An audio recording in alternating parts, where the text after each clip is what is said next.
Hey guys, tonight we are going to drift back into the sands of ancient Egypt. Imagine the soft hiss of desert wind over endless dunes, the stars shimmering above the dark line of the Nile and the silhouettes of pyramids rising against the night sky. It feels timeless, serene, but beneath this quiet beauty lay a world of struggle, survival, and relentless toil. Here's the reality check: you probably wouldn't last a week. Life in ancient Egypt meant living at the mercy of the river, battling famine, disease, and backbreaking labor. Even the pharaohs, those glittering god kings, were not spared from hardship and violent ends. For peasants, servants, and slaves, existence was far harsher, each day a battle simply to endure. Before we wander deeper into this ancient land, take a moment to like the video and subscribe, but only if you truly enjoy these sleepy journeys into history. And drop your location and local time in the comments below. I love seeing our little map of listeners across the world slowly fill in. Now, let's drift together into ancient Egypt, harsh, haunting, and unforgettable. Under the pale glow of the moon, stretching across the desert, a ribbon of black water shimmered like a serpent of glass, winding through the endless sands. This was the Nile, the lifeblood of all Egypt. Without it, there would be no pharaohs, no pyramids, no myths carved forever into stone. The Nile was not just water, it was life itself, a breath that sustained everything. Each dawn, Egyptian farmers woke to the harsh call of ibis birds and made their way to the riverbank, scanning the water's edge for clues. They searched for patterns in the mud, footprints in the softened soil, and subtle changes in the current. To them, these signs foretold their fate, a year of abundance or a year of hunger. If the river rose just right, the fields would flourish with barley, wheat, and lentils. If the flood surged too high, entire villages could be swallowed. If the waters fell too low, crops withered into dust. They believed it was the god Hapi who controlled this annual flood. In times of high water, people lit torches, sang hymns, and offered bread and beer to thank him for his gift. It was a holy moment, both terrifying and hopeful, when destruction and rebirth seemed to flow together in one tide. The Nile was both stern father and generous mother, a paradox that shaped their lives. Now imagine standing there yourself, barefoot on the damp soil, watching the river swell. You have no modern tools, no maps, no irrigation charts. Your family's survival depends only on ancestral wisdom and whispered prayers to unseen gods. Feast or famine, life or death, all decided by this restless current before you. The Nile gave harvests, filled granaries, and carried fishermen's boats, made of papyrus across the silver surface. Children played on the sandy banks, while mothers washed grain with river water. Yet always behind the laughter lay a quiet dread. Tomorrow the river could bless them, or tomorrow it could betray them. The Nile, both cruel and kind, was the first and eternal teacher of Egypt. It gave the people bread, but also reminded them, season after season, that they were never truly in control. And to see its true impact, we must look beyond the fields and villages, for the Nile shaped not only crops and communities, but the very destiny of Egypt itself, under the rule of its divine kings. For all its blessings, the Nile was a master that could not be trusted. The same waters that nourished Egypt could also drown it. Each summer the river swelled with rain from far-off African highlands. Its floods were meant to renew the soil, but when the waters rose too high, they became a nightmare. Entire villages could vanish overnight. Mud brick houses crumbled under the relentless current. Livestock were swept away, and families clung to drifting palm trunks as their homes dissolved beneath them. Survivors would return to find nothing but flattened earth and scattered shards of pottery where their community once stood. The river that had fed them yesterday had stolen everything today. Other years, the Nile betrayed them with silence.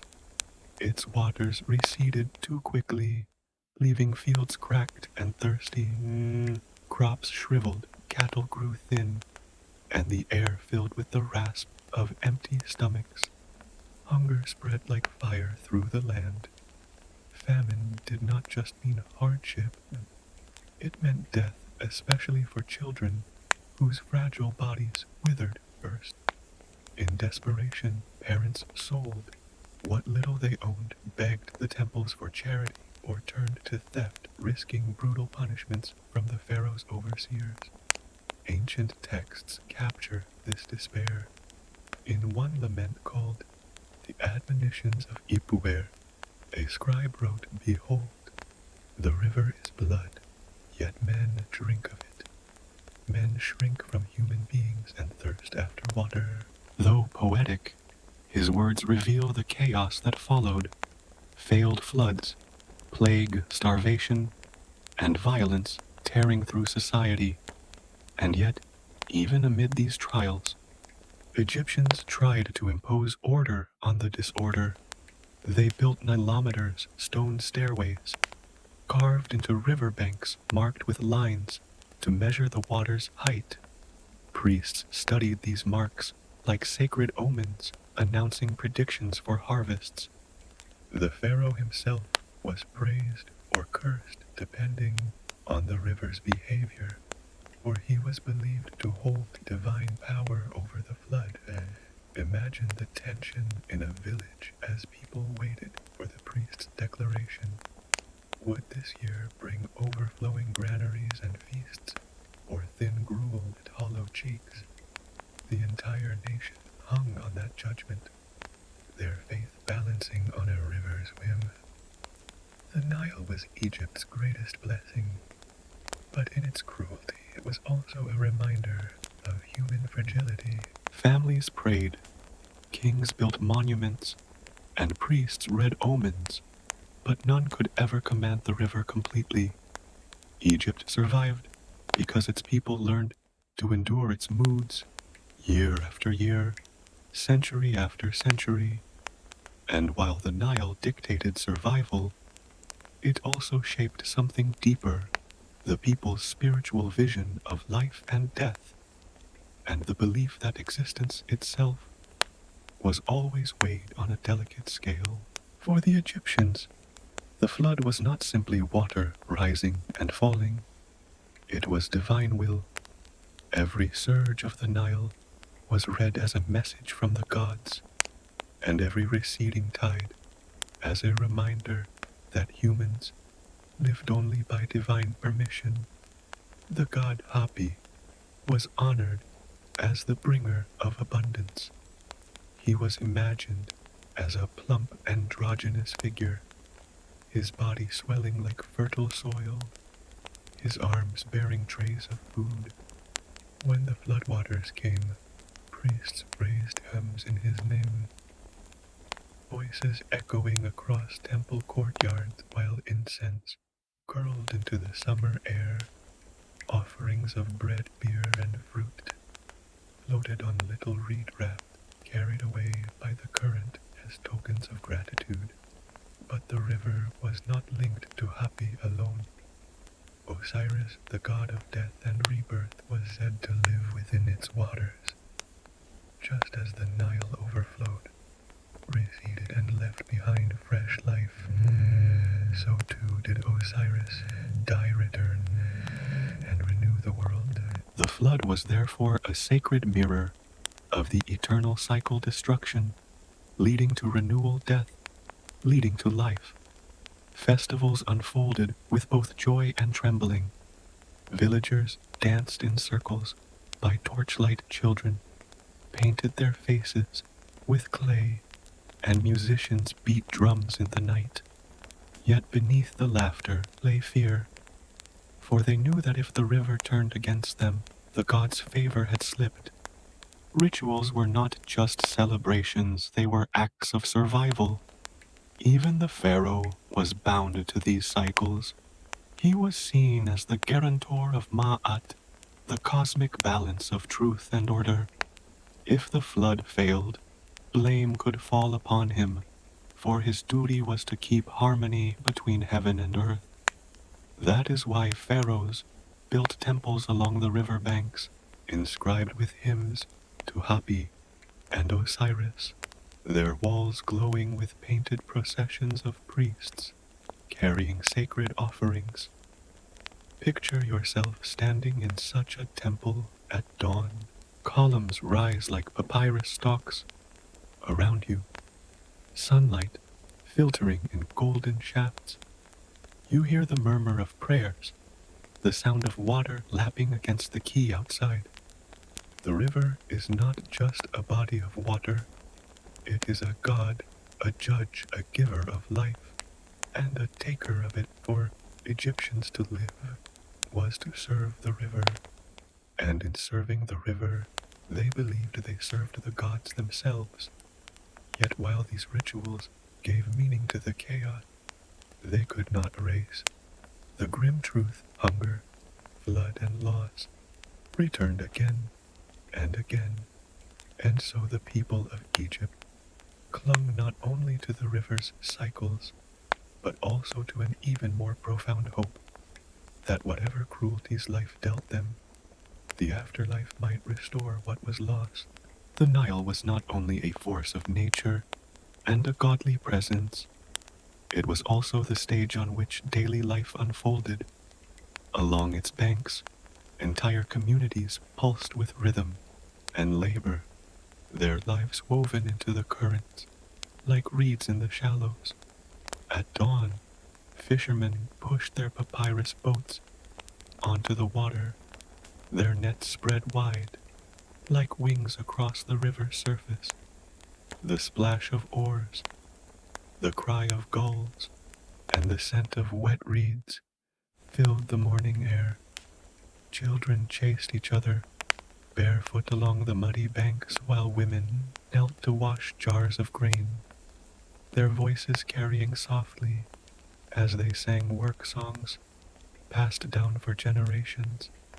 By midday, fields stretched green and gold, watered by clever irrigation channels, carved from the floodplain. Bent-backed farmers worked with wooden hoes, sweat dripping into the soil, their labor timed by the river's gift. Herds of cattle grazed on the edges, while overseers walked the fields, taking count, ensuring that the pharaohs share the tax in grain was properly gathered. Yet this bucolic picture always carried shadows. The river, generous as it could be, demanded constant vigilance. A sudden change in its level could undo months of toil. Insects bred in the marshes, carrying fevers that swept through families. Crocodiles lurked in the waters, taking livestock and sometimes lives. Even as farmers sang their hymns of thanks, they knew how fragile their existence remained. And yet, there was joy. Festivals on the riverbanks marked the turning of the flood season. Couples met at these gatherings. Children splashed in the shallows, and elders told stories of past floods of years, when the Nile gave too much or too little. Life was hard, yes, but it was also shared, stitched together by community and faith. Standing in the twilight, you might see lanterns floating on little reed boats, drifting downstream like stars scattered across the water. Each carried a prayer, a plea for the next season, a whisper into the darkness that the river would be kind. The Nile shaped not only Egypt's survival, but also its imagination. It was the breath in their lungs, the threat at their door, and the mystery that taught them humility. In the river's cycles, they saw the rhythms of life and death, order and chaos, all balanced on a knife's edge. And from that constant balance emerged a deeper belief: if life itself could be so fragile, then the afterlife must hold the promise of permanence.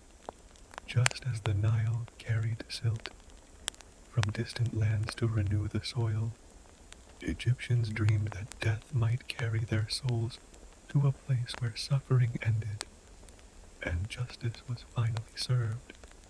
The Nile was not only a lifeline in this world, it was also imagined as the great passage to the next.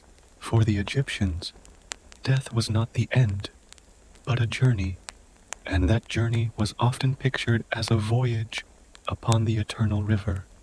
Funerary texts describe the soul boarding a sacred boat, guided by oarsmen of the gods, carried along dark waters toward the western horizon where the sun set. Just as every evening the sun god Ra descended into the underworld to fight chaos and rise again at dawn, so too did the soul travel by water, hoping for rebirth in the afterlife. Tomb paintings show these boats in brilliant color, long slender vessels, sails catching the painted wind, divine figures at the helm. The Nile itself became a metaphor for this cosmic passage, an earthly rehearsal for eternity. On the banks of the living Nile, real funerary boats carried the dead to their tombs. Wrapped in linen, adorned with amulets, the body was ferried across the current to the necropolises of the West Bank. To step into that boat was to cross a boundary from the world of toil and sunlight into the realm of silence and shadow. Families wept on the shore, their laments mixing with the sound of the oars. Yet behind their grief was hope that their loved one was joining the endless river of souls that flowed beyond mortal sight. The pharaoh's great funerary barges were marvels of craftsmanship, built of cedar imported from distant Lebanon. These vessels gleamed with gold fittings and painted prows, reminders that even kings must take the same journey as the lowliest peasant. The difference was only in grandeur, not in fate. All would face judgment. All would sail the same waters of eternity.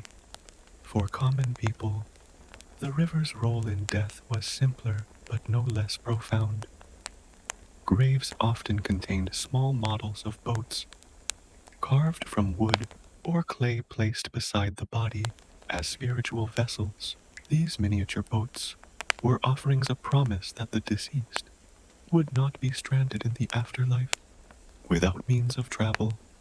Even a poor farmer buried with little more than a bead necklace or a loaf of bread might still be given a tiny craft to sail across eternity.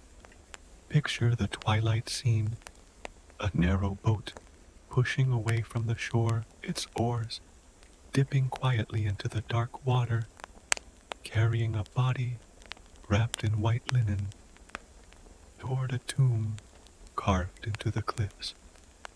Behind it, the village fades into shadow, while ahead, the desert waits in silence. To the Egyptians, this was not tragedy, but transformation, the Nile itself carrying one more soul from the realm of hardship to the promise of eternal renewal. Thus, the river was more than survival, more than hunger, harvest. It was the symbol of life's fragile span and the promise of something beyond. Every ripple on its surface reminded Egyptians that death, like the flood, was inevitable, but also that renewal awaited if only one's heart was light enough to cross the scales of judgment. The Nile was not merely a giver of crops and a carrier of funerary boats. It was also Egypt's greatest road, in a land where deserts stretched endless and travel by foot was punishing. The river became the artery that carried goods, people, and ideas from one end of the kingdom to the other. Imagine the sight of merchant barges sailing south with papyrus rolls, linen cloth, and pottery stacked carefully inside. From the quays of Memphis or Thebes, they drifted with the current, their sails catching the desert wind. Northbound vessels heavy with grain from the fertile delta made their slow journey upriver, rowers chanting in rhythm as overseers beat the cadence with sticks. To the ancient Egyptians, the Nile was more efficient than any land road. It was the single most reliable way to connect villages, temples, and royal palaces across hundreds of miles. But the Nile did not just link Egyptians to each other, it connected them to the wider world. From Nubia to the south came ebony, wood, ivory, incense, and gold carried on sleek boats, crewed by dark-skinned traders. From the eastern Mediterranean coast arrived jars of olive oil, wine, and precious cedar logs from Lebanon. In return, Egypt sent its own treasures, outward surplus grain papyrus for writing glass beads and finely woven linen. The river was the conveyor belt of civilization, allowing Egypt to thrive far beyond what the harsh desert alone could provide. For ordinary people, trade on the Nile was also a chance at survival. A fisherman might sell his catch to a passing trader in exchange for barley, bread, or beer. A potter might load his jars onto a merchant's vessel, hoping they would reach the market in a distant city. For many, the river offered their only chance to see a world larger than their own village. Yet the Nile's role as a highway was not without danger. Strong currents could dash small boats against rocks, and sudden storms capsized barges laden with goods. Crocodiles lurked beneath the surface, indifferent to whether a man was farmer or noble. Raiders, too, sometimes struck ambushing traders in narrow bends of the river. To sail the Nile was to trust one's life to its moods, just as the farmers did with their fields. Still, the benefits outweighed the risks. Without this natural highway, Egypt's sprawling civilization would have fractured into isolated pockets along the riverbanks. Instead, the Nile bounded into one continuous kingdom, its waters uniting peasants, priests, merchants, and pharaohs in a shared destiny. Through its role as a highway of trade, the Nile became more than water. It became the bloodstream of Egypt, carrying not only the sustenance of the body, but also the wealth of the soul. No great river can exist without stories, and the Nile was no exception. For the Egyptians, the river was not only a physical force, but also a place of mystery, haunted by gods, spirits, and beasts. These tales were not idle entertainments. They were warnings, lessons, and reflections of the river's danger. Among the most feared creatures was the crocodile. Silent, ancient, and armored, it slid beneath the waters, unseen until it struck. To confront such terror, Egyptians elevated the crocodile to the realm of the divine. Sobek, the crocodile-headed god, embodied both the Nile's ferocity and its fertility. In temples devoted to him, priests tended pools filled with sacred crocodiles, fed on offerings of bread and meat. To worship Sobek was to acknowledge that what could kill you might also sustain you. Hippos too loomed large in Nile mythology.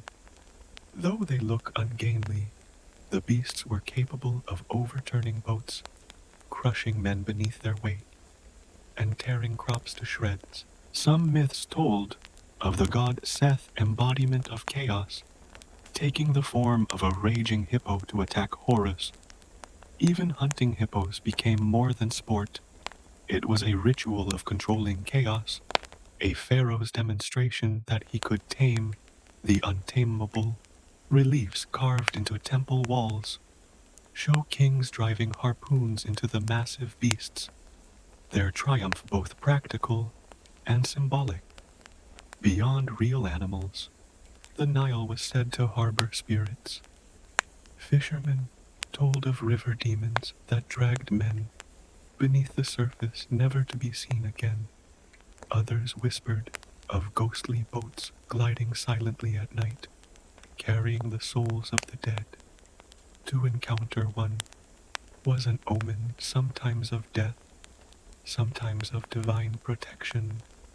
These myths reflected the Egyptians' deep respect for the river. They lived in awe of its power, and they wrapped that awe in stories of gods and monsters. To them, the Nile was alive, a being with moods, allies, and enemies. Every flood was the breath of a god, every crocodile a divine sentinel, every storm a reminder that humans were only guests along its banks. For children, such tales were bedtime warnings. Do not wander too close to the water, or Sobek's servants will claim you. For adults, they were expressions of cosmic truth. The river was order and chaos, creation and destruction, all in one. And so by myth as well as by flood, by beast, as well as by bread, the Nile ruled Egyptian imagination. It was the stage where gods revealed themselves, where monsters tested human courage, and where every ripple carried a story, whispered through centuries. From the river that sustained life, the Egyptians turned their gaze to the mysteries that followed death. For them, existence did not end with the last breath. It continued into another realm, a place of judgment and renewal, but entry into that eternal paradise was not guaranteed. It had to be earned, and it began with the weighing of the heart. In Egyptian belief, the heart was the core of a person's being. It was not merely a muscle pumping blood, but the seat of memory, morality, and identity. Unlike the brain, which they often discarded during mummification, the heart was preserved, carefully wrapped in linen and protected by charms. It was this organ, more than any other, that determined one's fate beyond the grave. Upon death, the soul was believed to journey into the Hall of Two Truths, a vast and solemn chamber in the underworld. Here stood Osiris, god of the dead and eternal judge, flanked by 42 divine assessors, who each represented a principle of justice. Before them, the deceased recited the negative confessions, declaring innocence of sins. I have not stolen. I have not murdered. I have not told lies. I have not polluted the river. Each denial was a shield against eternal doom. At the center of the hall stood the great scales of Ma'at, goddess of truth and order. Upon one side of the scale rested a single ostrich feather, the pure symbol of Ma'at's justice. Upon the other, Anubis, jackal-headed guardian of the dead, gently placed the heart of the deceased. Silence fell as the scales trembled. If the heart was lighter than the feather, the soul was judged pure and granted passage into the fields of reeds, a paradise where crops grew tall and families reunited forever. But if the heart was heavy with sin, if it tipped the scales downward, the fate of the soul was far darker. Waiting beside the scales was a monstrous creature named Amit the Devourer, with the head of a crocodile, the forelegs of a lion, and the hindquarters of a hippopotamus. She was the embodiment of terror. Should the heart fail its test, Amit lunged forward and consumed it, condemning the soul to oblivion. This was the dreaded second death, a complete annihilation, erasing the person from memory and eternity alike. Imagine the fear of standing before that judgment. Every lie, every cruelty, every selfish act weighed in the balance. There was no escape, no bribe, no hidden corner to hide from the gods. For Egyptians, the prospect of being devoured by Amit was worse than any earthly punishment, for it meant ceasing to exist, denied forever the joy of reunion with loved ones. To prepare for this ordeal, Egyptians devoted enormous energy to funerary practices. They filled tombs with protective amulets, recited spells from the Book of the Dead, and offered sacrifices to the gods, all in hopes of tipping the scales in their favor. Priests inscribed sacred texts on papyrus, slipped into coffins as guides for the soul. Families placed food, beer, and personal treasures in the tomb tokens to nourish and strengthen the deceased on their perilous journey. The image of the scales became one of Egypt's most enduring symbols. Even today, the figure of justice holding a balance echoes those ancient beliefs born from the banks of the Nile. It reflected a worldview in which morality, order, and truth were not abstract, but cosmic laws, binding every peasant and pharaoh alike. For the Egyptians, life was brutal and uncertain, but the afterlife offered a chance at perfection if one's heart could withstand the weight of truth. And so they lived not only for survival in this world, but also for the eternal verdict awaiting in the next. If the weighing of the heart promised eternal bliss or obliteration, the tomb promised something else entirely: protection of the body, wealth, and memory. To the Egyptians, a tomb was not a grave. It was a hoax for eternity. But even the strongest walls of stone could not always protect the treasures inside. The great necropolises of Egypt, from the pyramids of Giza to the hidden cliffs of the Valley of the Kings, stood as monuments to this obsession with eternity. Pharaohs poured unimaginable wealth into their burial places, commissioning murals of celestial boats, underworld maps, and hymns to the gods. Gilded coffins, jewelry, and jars of food filled the chambers. To enter one of these tombs was to step into a world designed for the soul's eternal comfort. But where there was treasure, there was temptation. Tomb robbery became one of the gravest crimes of the ancient world. Bands of thieves crept into the dark corridors, prying open sarcophagi, stripping mummies of gold amulet, and scattering bones in their frenzy for wealth. Even priests and guards, meant to protect the sanctity of the tombs, sometimes joined the plunder. The Egyptians responded with curses carved into walls and spoken by priests. Death shall come on swift wings to him who disturbs this tomb. One inscription warns, to rob a grave was not merely theft, it was sacrilege. It invited both divine wrath and brutal human punishment. Accounts from ancient papyri describe the fate of captured tomb robbers. Some were impaled on wooden stakes, left to die in the desert sun. Others were burned alive, their screams meant as warnings to all who might defy the gods. Still others were mutilated hands, cut off tongues, torn out to silence their blasphemy for eternity.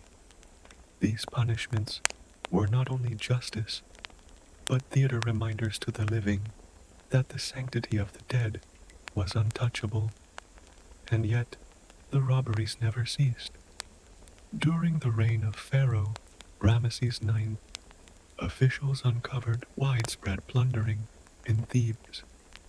Entire gangs, including stonecutters and even temple priests, had tunneled into royal tombs. The pharaoh ordered trials, and the punishments were horrific: men skewered alive, roasted slowly over fires, their suffering paraded as both deterrent and ritual vengeance. Imagine the fear of an ordinary villager hearing such stories. On one hand, tombs gleamed with unimaginable wealth, tantalizingly close.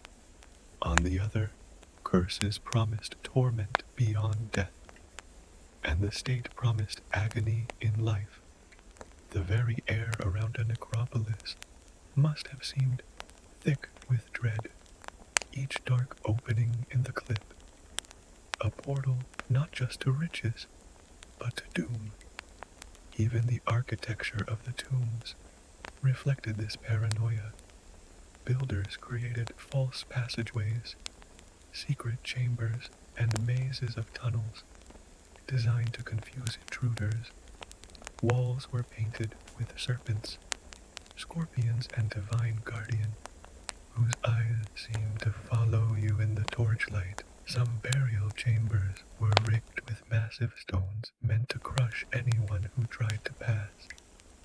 Still robbers came. Poverty drove them, greed consumed them, and desperation gave them courage. The cycle of building, sealing, and breaking never ended. Pharaohs might be called gods on earth, but in death they were just as vulnerable as the peasants who worked their fields. For the Egyptians, this was a bitter irony. They built their civilization upon the hope of eternity, yet even the most sacred tomb could be violated by human hunger. It was a reminder that order was always at war with chaos, that the dream of immortality could be shattered by the swing of a chisel in the dark. And so belief hardened. If physical defenses could not save the dead, spiritual ones must. More curses were carved, more rituals devised, more threats proclaimed. Death itself became a battlefield between the sanctity of eternity and the desperation of the living. In life as in death, judgment was central to Egyptian existence, and no figure embodied this more than the pharaoh. He was not simply a king, he was the guarantor of justice, the human incarnation of Horus, and the chosen upholder of Ma'at, the balance of truth and order. His word was law, his command divine, and his punishments shaped society's understanding of power. Imagine standing in the crowded courtyard of a palace in Thebes. A criminal is dragged forward, perhaps a thief accused of stealing grain, or a soldier accused of desertion. The crowd hushes, for this is not a trial in the sense we know today. The pharaoh or his appointed officials need not deliberate long. In their view, crime was not only an offense against another person, but an offense against the gods themselves. And to restore Ma'at punishment had to be swift, brutal, and memorable. Execution was carried out in ways meant to instill terror. Some criminals were beaten until their bones broke, then left in the sun as carrion for birds. Others were burned alive, their ashes scattered to deny them a proper burial, a punishment considered worse than death itself. Still others were forced to swallow molten metal, their screams rising into the hot air as an example to all. The pharaoh's justice also included mutilation punishments that marked a person forever. A thief might lose his hand, his tongue, or even both eyes, rendering him a living warning to others. These disfigured men became walking symbols of the state's authority, reminders etched into flesh that law was sacred. Even minor crimes carried grave consequences. Farmers who failed to pay their grain taxes risked whippings that tore open their backs. Laborers who shirked their duties on state projects were branded or shackled in chains, forced to toil until their bodies gave out. To disobey the pharaoh's overseers was to risk losing everything: freedom, family, dignity, even the chance of eternal rest. The pharaoh himself was believed to hold this authority because he was the axis between the human and divine, just as Osiris judged the dead in the Hall of Truth. The pharaoh judged the living on earth. Every punishment mirrored the cosmic scale, every execution an earthly echo of Amit, devouring the hearts of the unrighteous. And yet, Egyptians accepted this order not only from fear, but also from faith. To them, suffering imposed by the pharaoh was not cruelty, it was a grim necessity to keep chaos at bay. A world without punishment would be a world where famine, rebellion, and invasion thrived. Harshness, therefore, was seen as mercy in disguise, preserving the balance of Mayat for the entire nation. Still, one cannot ignore the cruelty. Historical records tell of rebels impaled alive, their bodies left as warnings along roads. Tomb robbers roasted on skewers until nothing but ashes remained. Foreign captives paraded in chains, their children enslaved, their names erased from records. Justice in the pharaoh's hand was absolute, and mercy was rare. Picture the fear of ordinary villagers. At dusk, they gathered to whisper about a neighbor punished for insolence, or a worker caught stealing a loaf of bread from the granary. Each story grew into legend, each punishment magnified into myth. In such an atmosphere, obedience was not just expected, it was the only way to survive. The pharaoh stood as a living god, radiant in golden crowns, feared for his wrath and revered for his justice. His punishments did more than control. It reminded every man and woman that the cosmic balance hung by a thread, and only through terror and loyalty could it be preserved. And so the pharaoh's role as judge became a mirror of Egypt's worldview. Life was fragile, death inevitable, and only through harsh discipline could order triumph over chaos. If earthly penalties were terrifying, the punishments imagined in the afterlife were far worse. To the ancient Egyptians, death was not an escape from justice, but the beginning of its fullest expression. Where Pharaoh's overseers punished the body, the gods punished the soul. The central fear was annihilation, the second death, for those whose hearts weighed heavy on the scales. There was no paradise in the fields of reeds. Instead, Amit the devourer consumed the heart, leaving nothing but silence and oblivion. To Egyptians, this fate was far more terrifying than torture, for it erased not only the soul, but also memory itself. To be forgotten was to die twice, but there were other imagined horrors. Tomb paintings and funerary texts describe monstrous gardens who tested the dead on their journey. Serpent demons spat fire at liars, while crocodile-headed spirits tore at the guilty. Some spells warned of lakes of boiling water guarded by demons who forced sinners to drink their throats burning eternally. In other visions, souls were hacked to pieces by knives or trapped in endless darkness, without food or water, forever wandering without rest. These punishments reflected Egyptian values: sins against community stealing grain, lying breaking oaths were punished by starvation or dismemberment in the afterlife. Sins against the natural order polluting the Nile, harming sacred animals, neglecting ritual, were punished by burning or drowning. Every horror mirrored the crime at cosmic justice, as precise as it was cruel. Even more chilling was the idea of cursed souls, condemned to serve as slaves, the afterlife. Just as in life, they might be forced to toil in fields, under whip-bearing overseers, never tasting the peace of eternal rest. For Egyptians, who endured brutal labor in life, the thought of carrying that burden into eternity was almost unbearable. To defend against these punishments, the living armed the dead with magic. The Book of the Dead was not a single book, but a collection of spells written on papyrus scrolls or tomb walls.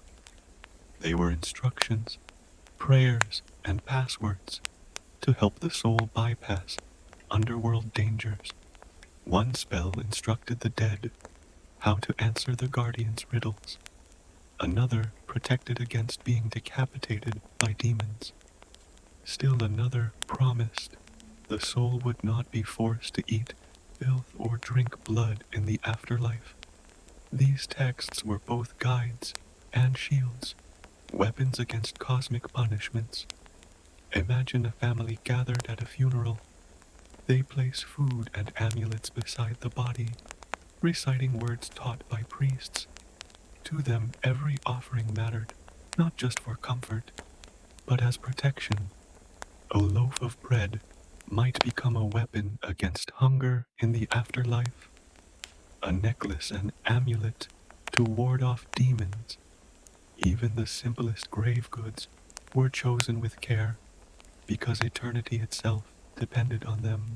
In this way, Egyptian society lived with a constant awareness of judgment. Every act in life echoed into death. The whip of the pharaoh could punish you today, but the torments of the afterlife could punish you forever.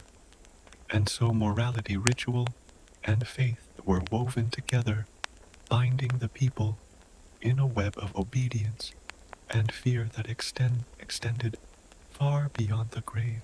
For the Egyptians, the threat of punishment, both in life and in death, was more than a set of rules. It was the framework of existence, the invisible architecture of society.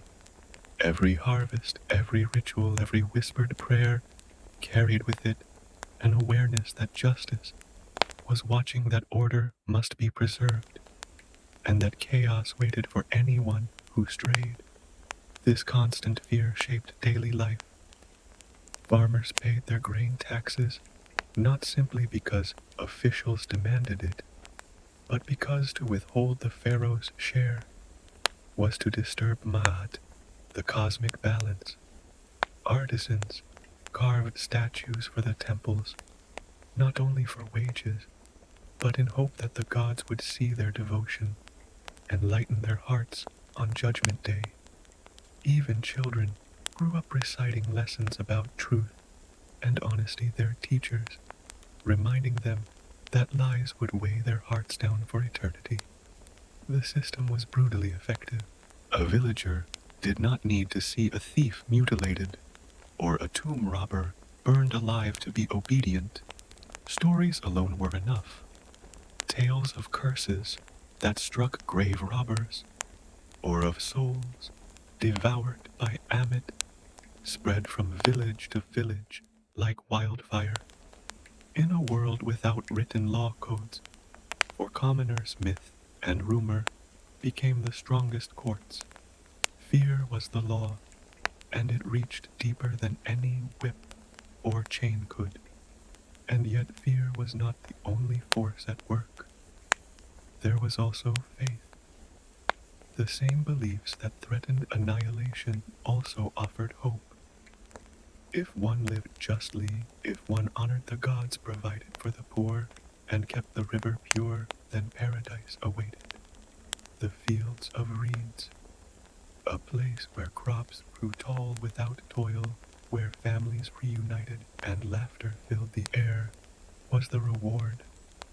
Egyptians clung to this vision as tightly as they feared amidst jaws. This duality, fear and hope, was what sustained the civilization. It justified the pharaoh's authority, sanctified the temple rituals, and gave peasants the will to endure hardship, to plant seeds, to bow before statues, to bury the dead.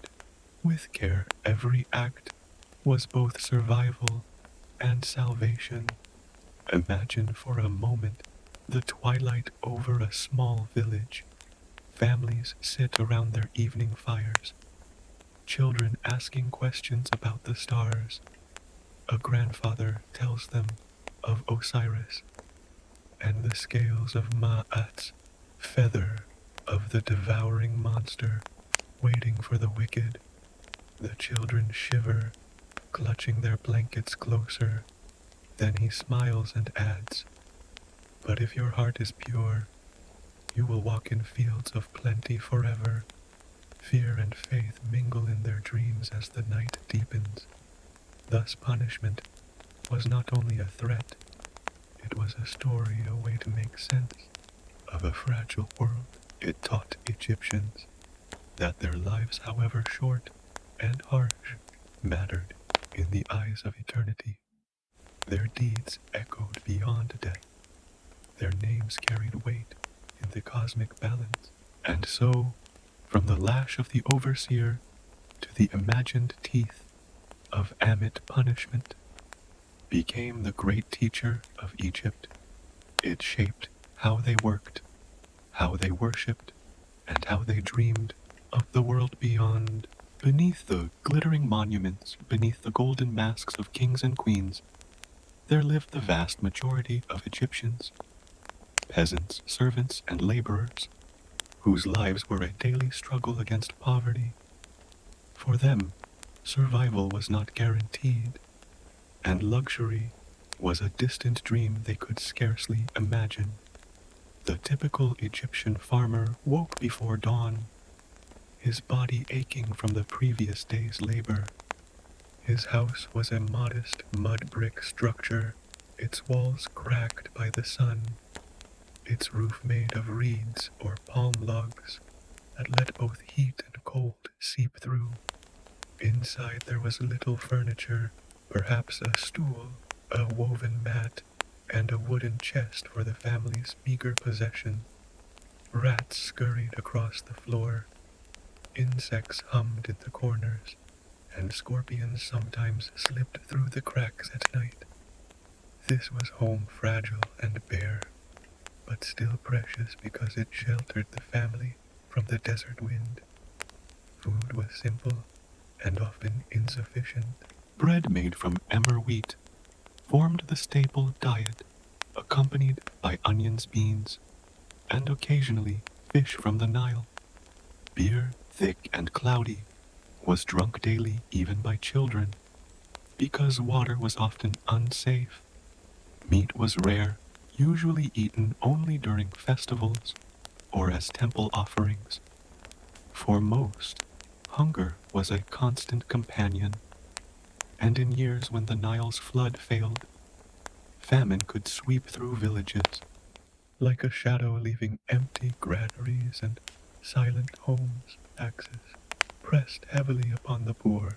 The pharaoh's officials moved from village to village demanding a portion of each harvest. Scribes recorded every sack of grain, every jug of oil, every bundle of flax.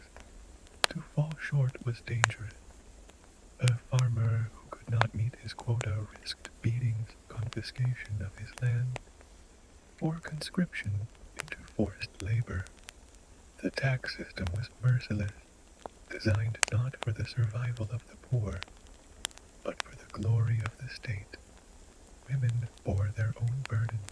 They rose early to grind grain on heavy stone querns, a task that wore their joints and left them stooped by middle age. They carried water from the river in heavy jars, tended small gardens, and cared for children while their husbands toiled in the fields. Many bore child after child, only to see half of them die before reaching adulthood. Their grief was silent, woven into the fabric of daily existence. Even in these hard lives, there were moments of joy. Villagers gathered during harvest festivals, drinking beer and singing songs to thank the gods for another year of survival. Children played games with clay toys, rolling hoops through dusty streets.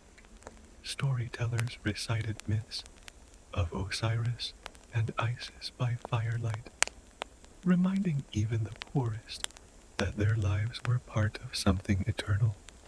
These brief joys did not erase the weight of poverty, but they made endurance possible. Imagine standing in such a village at dusk. Smoke from cooking fires curls into the air, the scent of onions and baking bread mixing with the desert wind. Families huddle together on reed mats eating their simple meal. They laugh, share stories, and sing songs, even though their bellies are never quite full. For them, happiness was not wealth, but survival, the warmth of family, and the hope that tomorrow the Nile would be kind. Yet beneath this fragile hope lay the constant truth. The poor of Egypt lived and died in service of powers far beyond their control. They worked the land, built the monuments, and paid the taxes, while pharaohs claimed divinity and nobles lived in luxury. Theirs was the backbone of Egypt, but also its most invisible foundation. For the rulers of Egypt, monuments were more than stone. They were eternity carved into the earth. But for the common people, those same monuments were chains. Pharaohs demanded pyramids, temples, obelisks, and colossal statues that would glorify their reign for millennia, and someone had to build them. That someone was the peasant, the farmer, the conscripted laborer who left behind his fields to break his body for the dreams of a king. When the annual floodwaters covered the farmland, farmers could not work their fields. Pharaohs seized this idle season to conscript thousands into work gangs. Men were herded into camps near construction sites where they lived in barracks of mud brick, sleeping on reed mats, their days beginning and ending with the call of overseers. Women and children often followed, supporting the camps with cooking, hauling water, and weaving linen for work groups. What was presented as duty to the gods was in truth forced labor on a staggering scale. At dawn, men carried heavy limestone blocks quarried from the cliffs, their backs bent under the weight, their shoulders rubbed raw. Others mixed mud and straw to shape bricks, their hands bleeding from endless repetition. Teams dragged sledges loaded with multi-ton stones, chanting in unison to keep rhythm, their voices drowned by the crack of overseers' whips.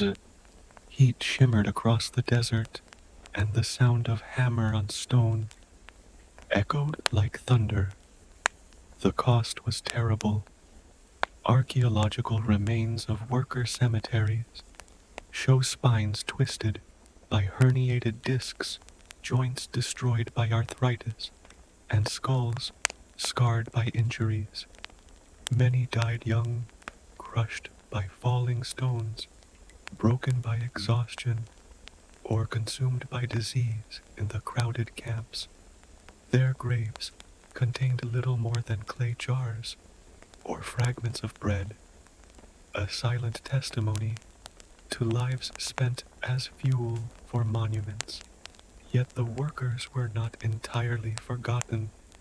Villages like Deir el Medina, built for artisans of the Valley of the Kings, show evidence of community small houses, chapels, and even records of strikes. In rare cases, laborers dared to protest late wages of grain and beer, demanding their rations before lifting another block. These glimpses remind us that even in oppression, people sought dignity and voice. For pharaohs, however, labor was simply another resource. King Khufu, who ordered the Great Pyramid at Giza, conscripted tens of thousands for decades. King Ramses the Great filled the desert with temples bearing his image. Every colossal statue a monument to both his ego and his workers' suffering, even in death. Pharaohs stood tall because countless nameless backs had bent beneath the weight of their ambition. And yet, through this labor, Egypt achieved wonders. The pyramids rose higher than any structure for thousands of years. Temples like Karnak and Abu Simbel still stand their columns, dwarfing all who enter. They remain breathtaking, but their grandeur conceals the agony woven into every block. Imagine the scene at sunset, exhausted. Men slump against unfinished walls, sweat streaked with dust, their throats parched. Children bring them hoes of beer and bread, a small comfort. At the end of relentless toil, the stars begin to glow above, indifferent to the suffering below. And yet, these very men, unseen and unnamed, are the ones who gave Egypt its immortality. The monuments endure, but so too does the memory of those who built them, etched invisibly into the stone by blood, sweat, and silence. If labor broke, the body hunger hollowed the soul. For the ordinary Egyptian food was never taken for granted. A single season of veiled floods could turn the rhythm of life into catastrophe, and famine was an ever-present shadow on the horizon. In good years, the Nile's gift was abundant. Fields yielded barley, emmer, wheat, beans, lentils, and flax. Families baked loaves of bread, brewed beer, and dried fish from the river. Even then, diets were simple, repetitive, and often monotonous, but good years were fragile, dependent entirely on the unpredictable flood. When the waters came too high or too low, survival itself was threatened. In years of scarcity, hunger arrived quickly. Crops withered on dry fields, cattle starved, and granaries emptied. Parents tightened their belts so children could eat, but often it was not enough. Malnutrition weakened bodies, and disease followed in its wake. Ancient laments such as the admonitions of Ipuwer describe scenes of despair. The storehouse is bare, its keeper stretched on the ground. The people groan, their bellies empty.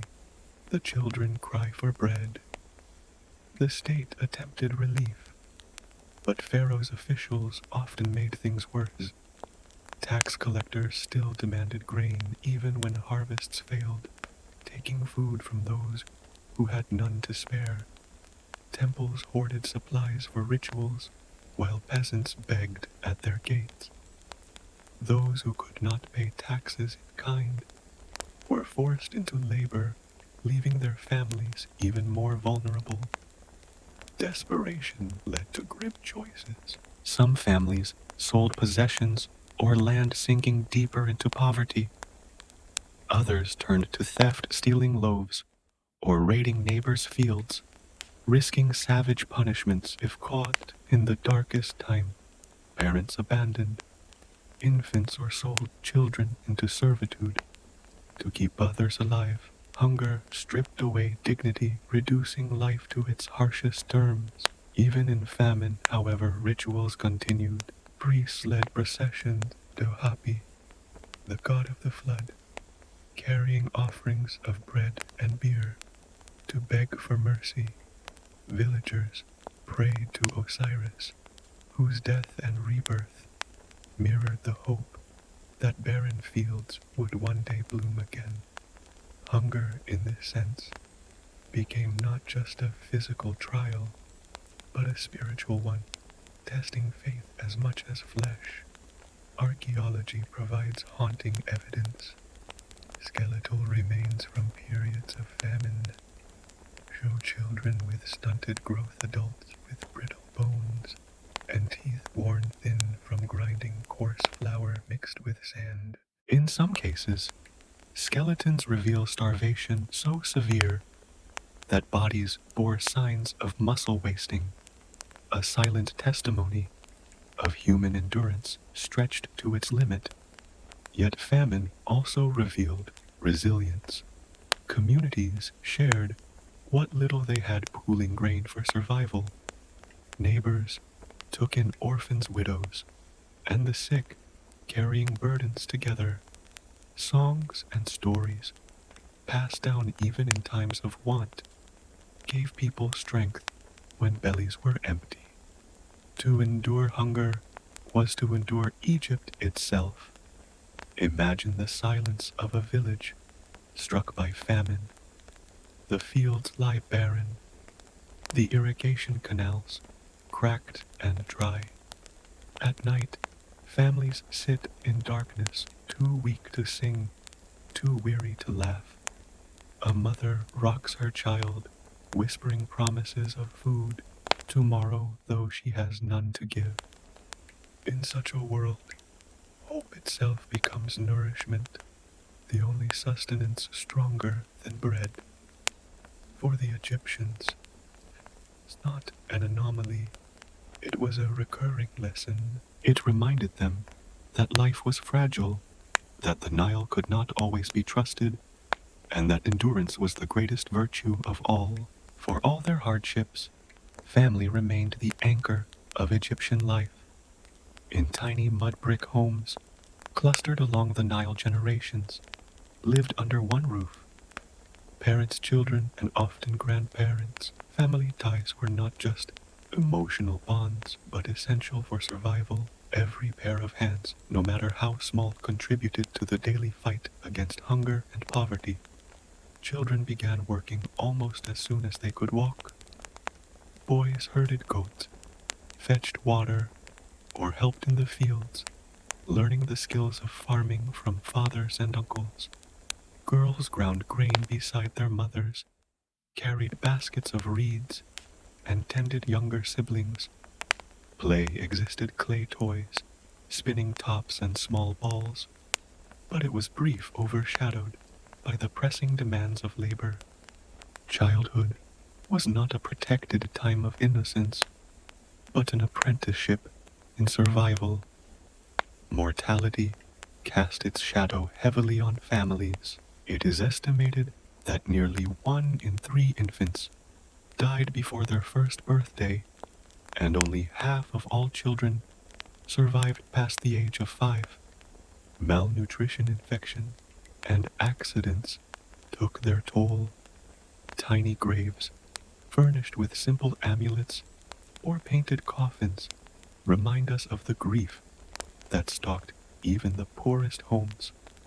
For parents, the loss of a child was not only heartbreaking, but also an economic blow for every child, was both beloved and necessary for the family's future. Women carried the heaviest burdens in this fragile cycle. Pregnancy was constant and dangerous, with many women dying in childbirth.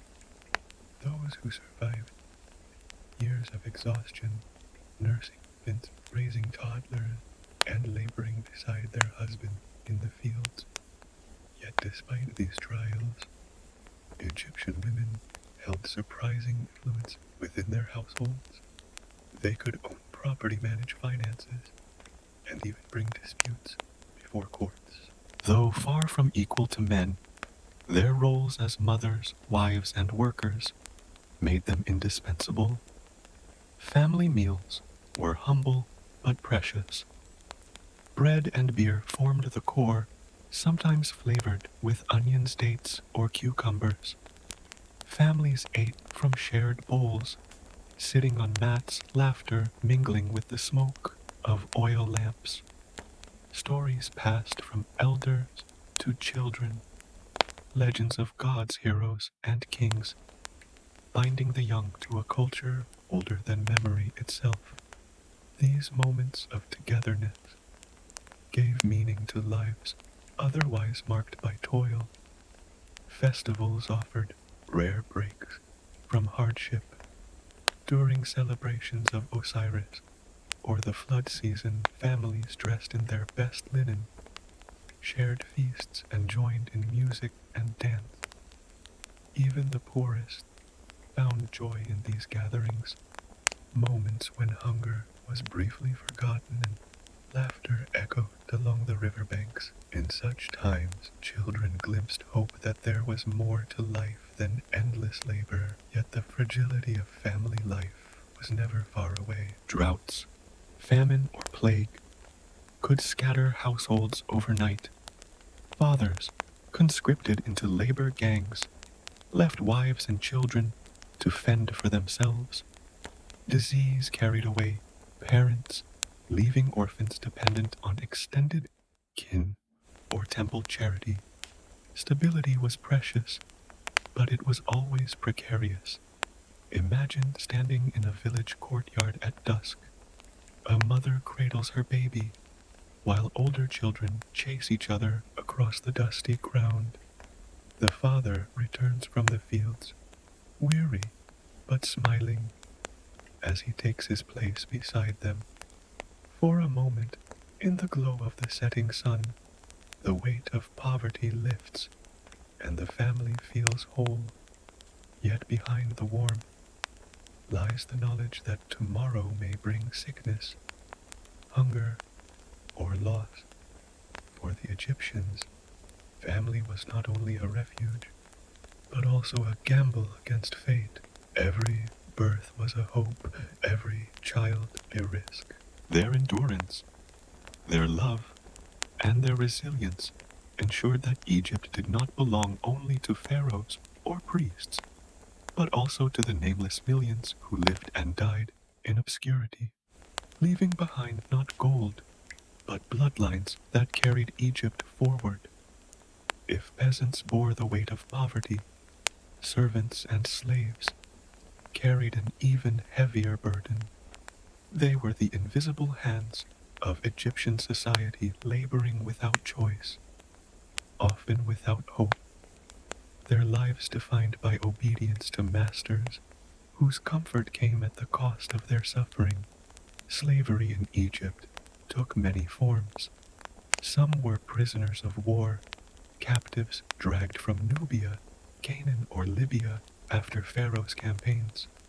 Chained and marched across the desert, they were absorbed into Egyptian households, temples, and estates.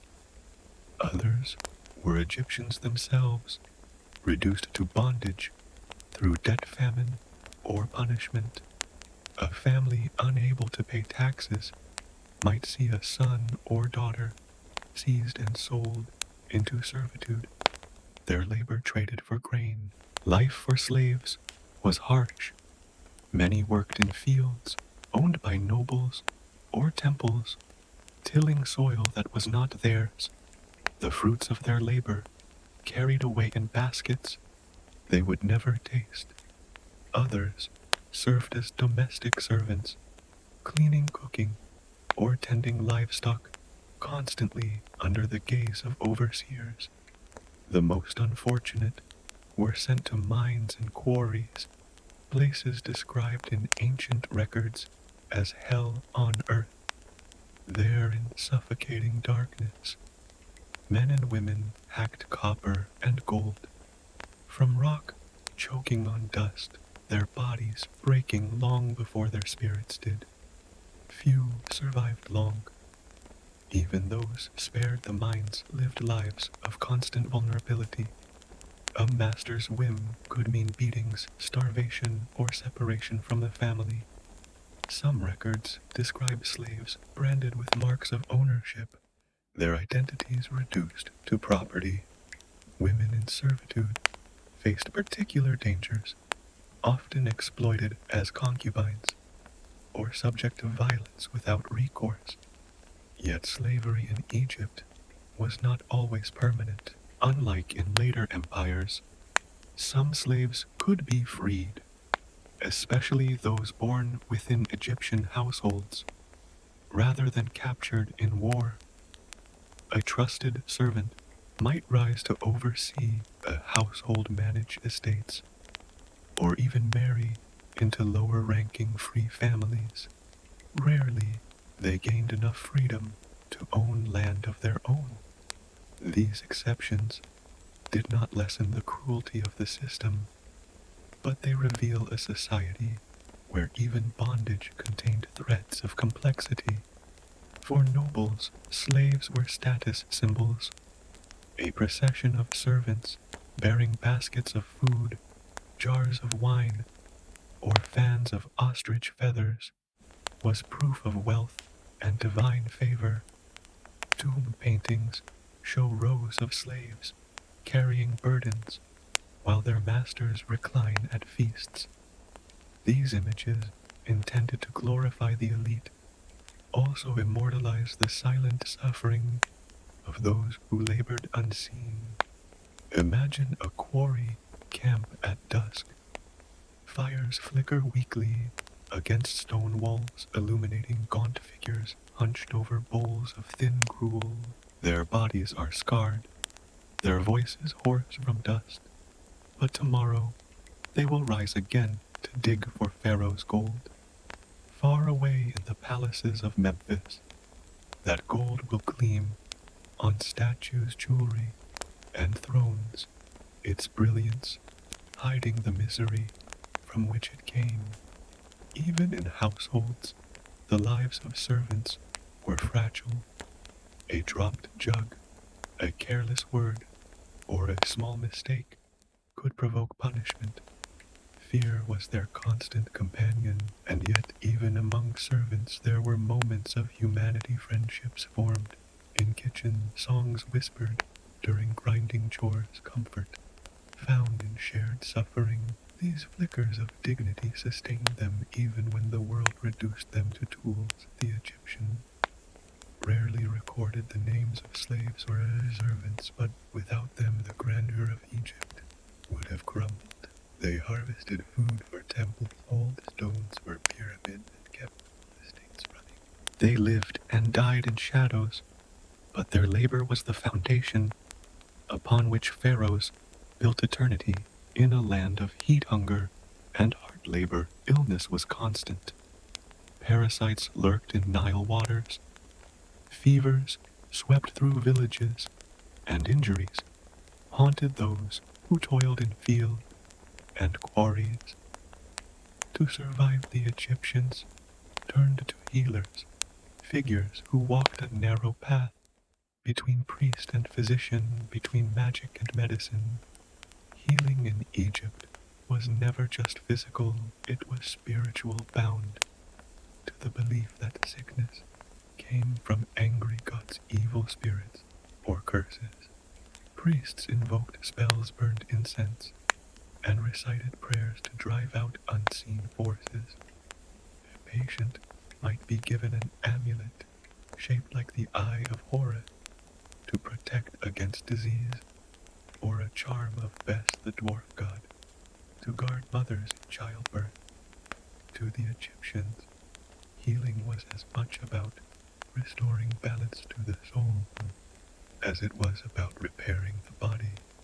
Yet alongside these rituals, there was genuine medical knowledge, astonishingly advanced for its time. Egyptian doctors could set broken bones using wooden splints, suture gaping wounds with linen thread, and even perform basic surgeries.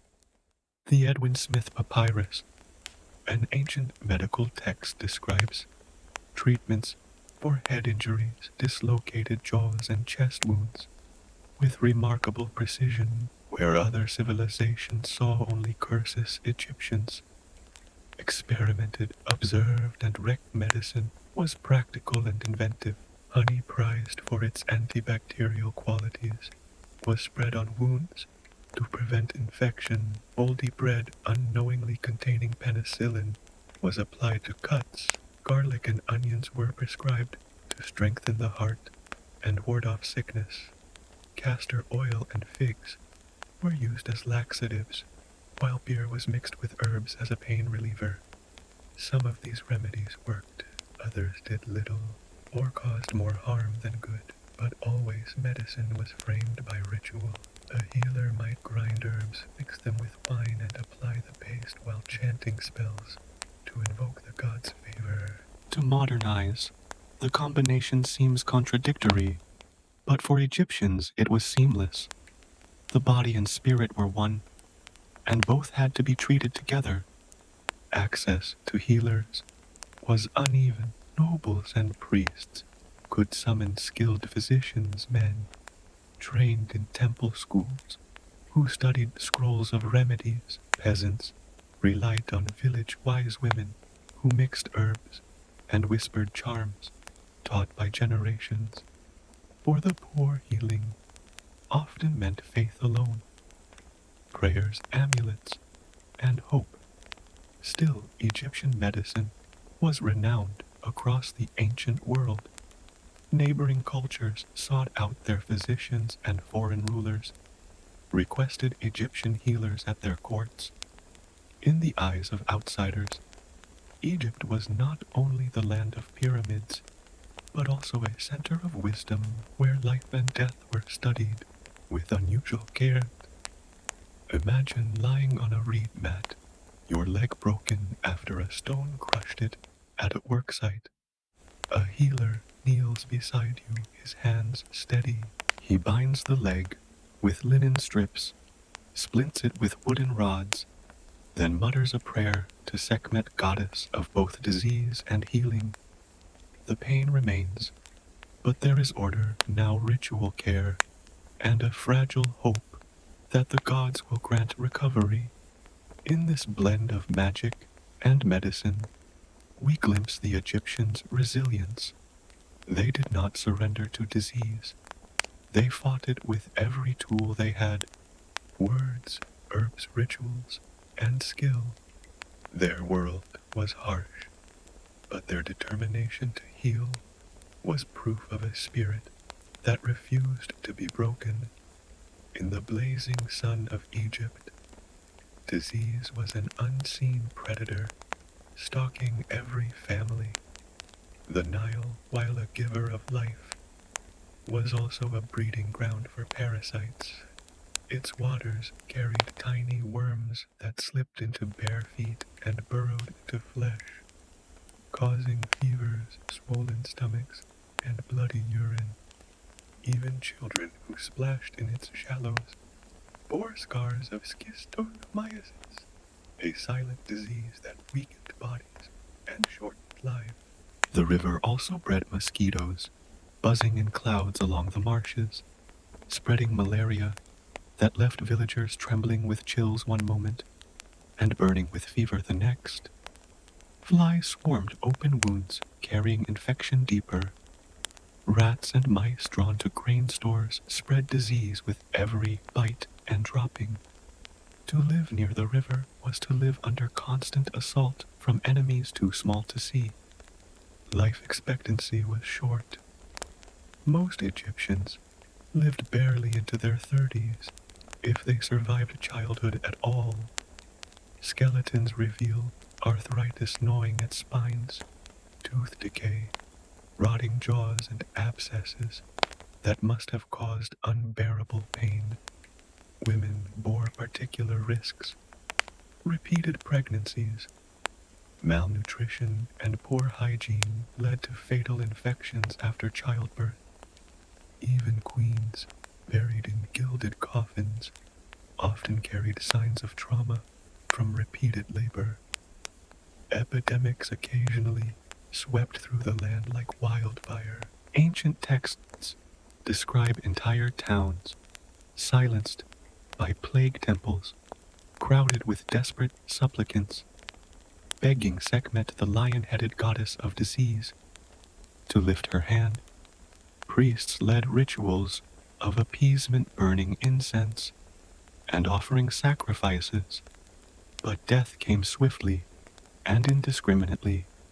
In times of pestilence, even pharaohs were not safe their godlike status, no shield against unseen killers. Dentistry, too, was a grim matter. The Egyptians ground grain on stone querns, filling their flour with grit that wore teeth down to stubs. By middle age, most people's mouths were ravaged by abscesses, infections, and shattered enamel. Jawbones from mummies show cavities deep enough to expose nerves, leaving people in constant agony. Remedies included chewing herbs, applying honey, or in desperate cases, drilling into teeth, a primitive and excruciating form of relief. In this world, superstition and medicine mingled. A fever might be blamed on an angry spirit, a stomachache on the curse of a rival. Spells were chanted while poultices of garlic or castor oil were applied. Sometimes these treatments worked. Other times they worsened the suffering. Without knowledge of bacteria or viruses, the Egyptians fought blindly, guided by tradition, prayer, and trial and error. Yet even in sickness, dignity was sought.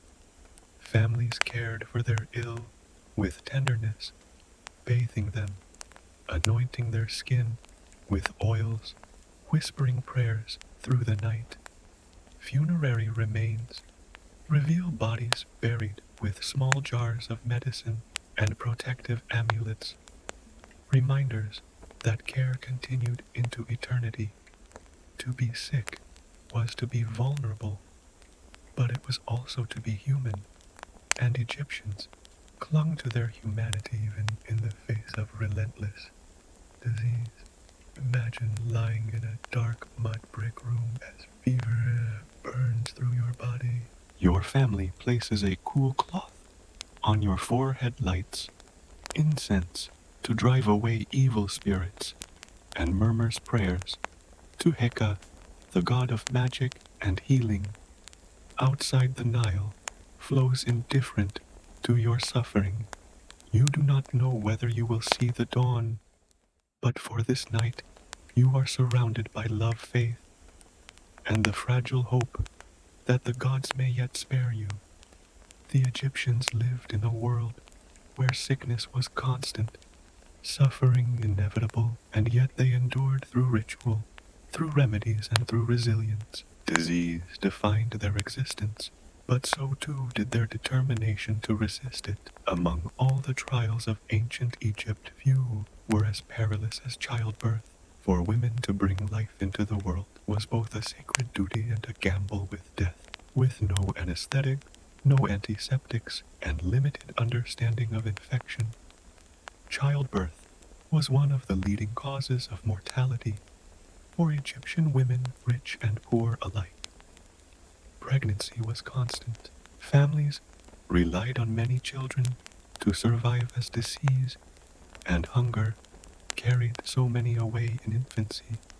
Women bore child after child, often in rapid succession, their bodies worn down by malnutrition and labor in the field.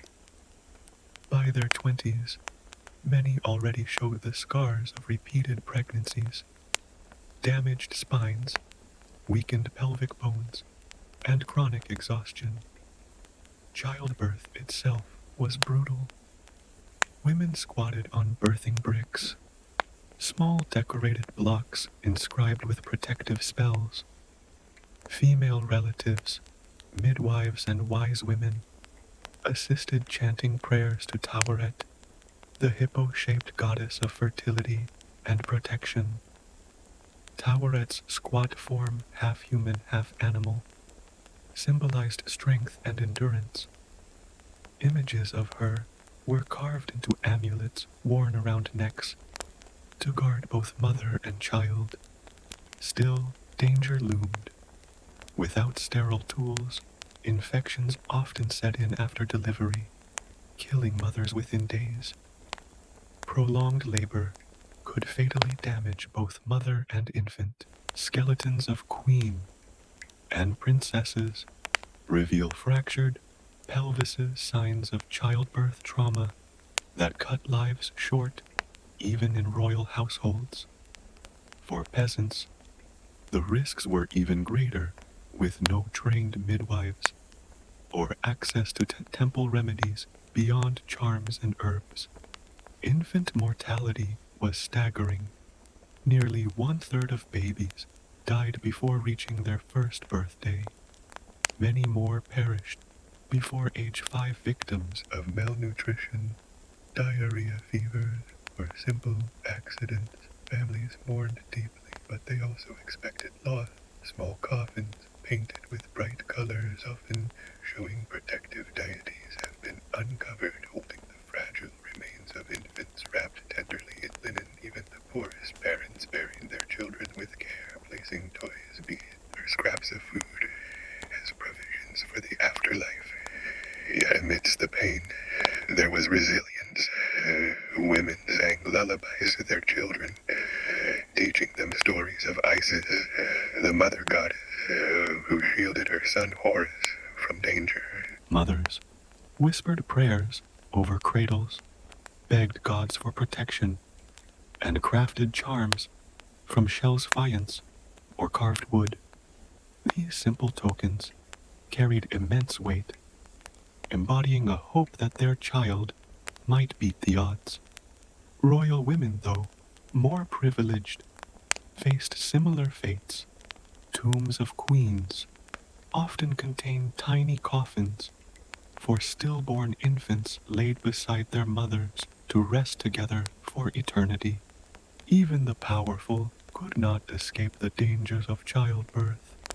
Some queens, however, leveraged their role as mothers into political influence, becoming regents or even ruling as pharaohs themselves. Motherhood, in this sense, was both a peril and a pathway to power. Imagine a dim birthing room lit by oil lamps filled with the sharp scent of herbs. A mother cries out in pain, gripping the hands of her sister as midwives chant prayers to Taweret. Hours stretch into agony. At last, a child emerges, its first cry piercing the night. Relief floods the room, but the danger is not over.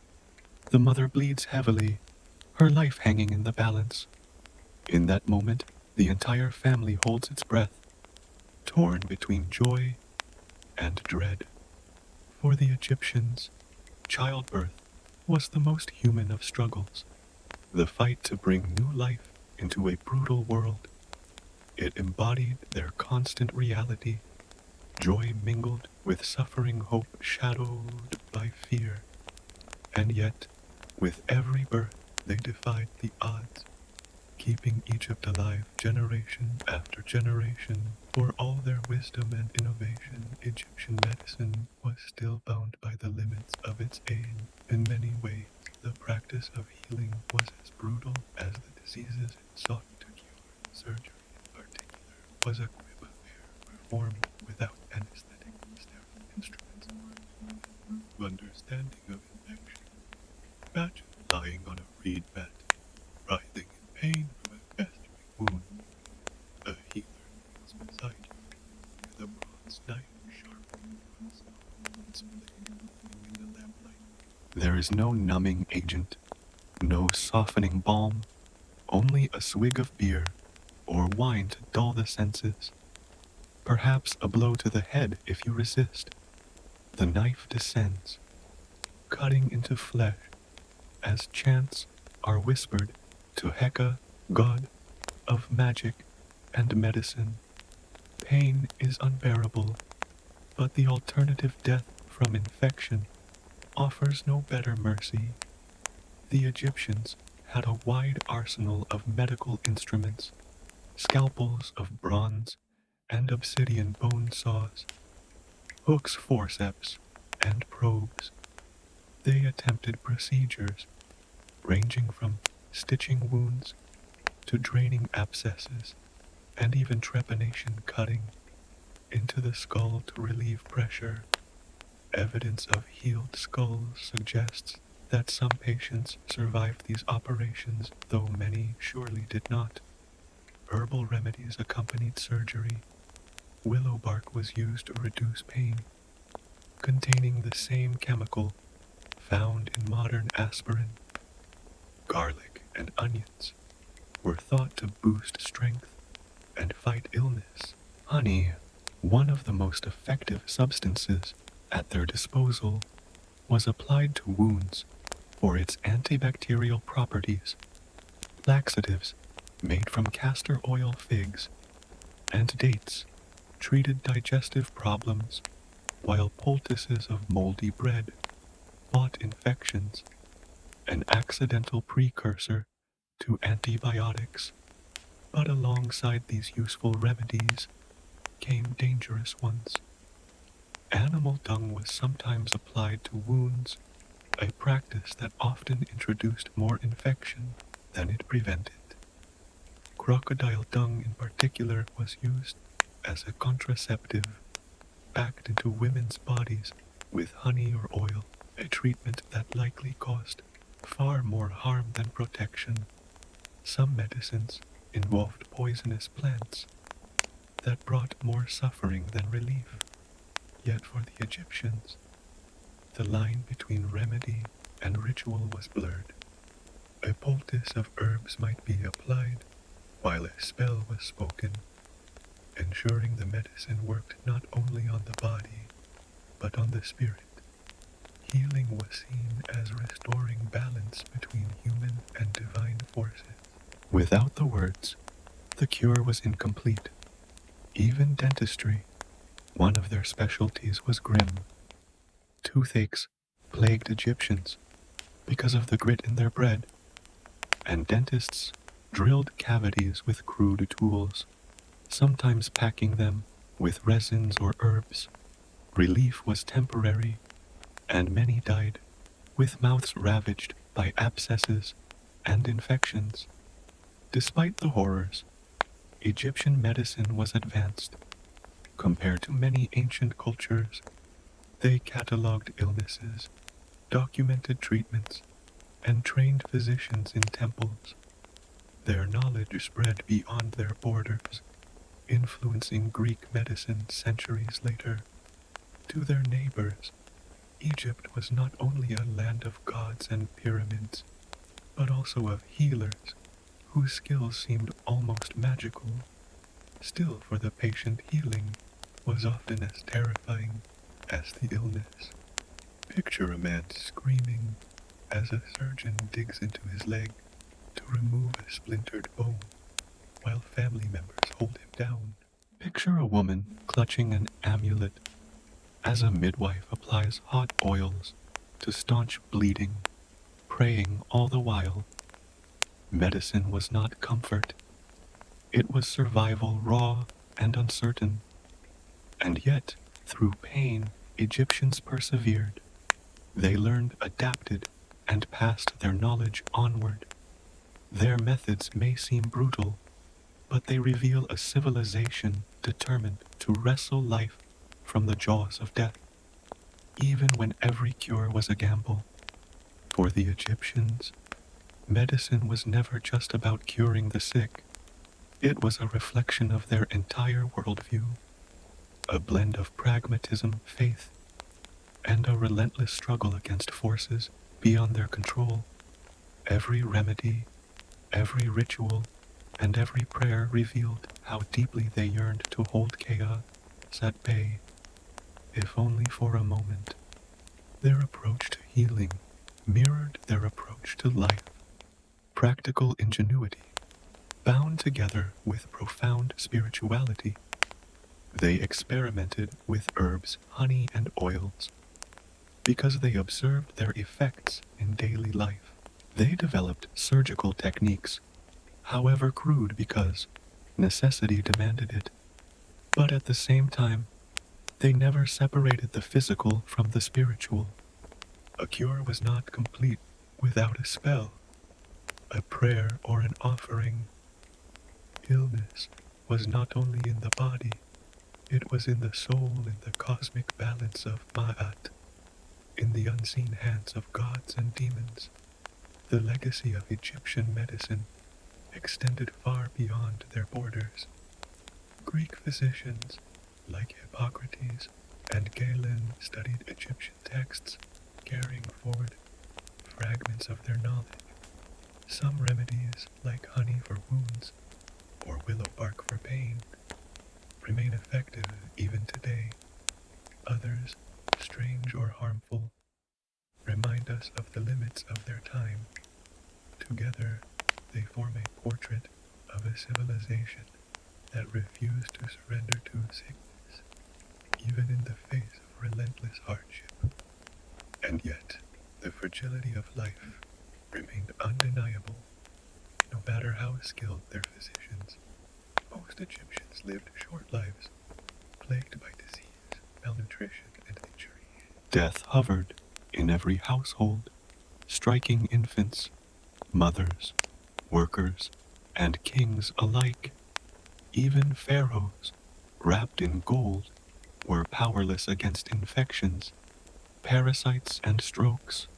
The greatest monuments could not shield a body from the decay that came for all. Still in their struggle against illness, Egyptians found meaning. Every act of healing was an act of defiance against mortality. Every amulet hung around a child's neck. Every herb ground in a mortar, every spell whispered into the night was a statement of hope that life mattered, that suffering could be eased, that the gods might show mercy. Imagine a village healer at dusk, mixing herbs by lamplight while children watch silently. The smell of garlic and honey fills the air. A mother kneels nearby, clutching her fevered child, praying as the healer works. The outcome is uncertain. Perhaps the child will survive, perhaps not. But the effort itself, the belief that something could be done, carried the family through the long night. This, perhaps, is the true legacy of Egyptian medicine. It was not the instruments or the remedies, though some endure. It was the resilience, the refusal to surrender in the face of relentless suffering. In their attempts to heal, they left behind more than cures. They left a reminder of the strength and tenderness that bind human beings together across the ages. The image of the pharaoh, in gold and lapis, enthroned beneath towering columns, is only half the truth. To be a king in Egypt was also to be a warrior.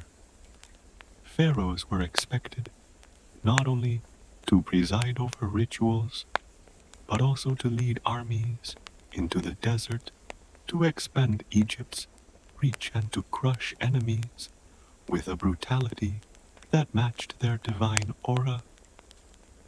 God on earth was nothing if he could not also be a conqueror. From the Old Kingdom onward, rulers inscribed their victories on stone. But it was in the New Kingdom, centuries later, that the pharaoh truly became a warrior king. Figures such as Thutmose III, Seti I, and Ramses II earned their renown not by ruling from palaces, but by standing at the head of chariots, spears raised high, the desert sun gleaming off their bronze helmets. Their victories were not only military, they were proof of divine favor signs that Thutmose III, often called the Napoleon of Egypt, led at least 17 campaigns across the Levant and Nubia. His most famous was at Megiddo in 1457 BC, where his bold decision to march through a narrow mountain pass caught his enemies off guard. The ensuing victory was so decisive that it secured Egyptian dominance over Canaan for a generation.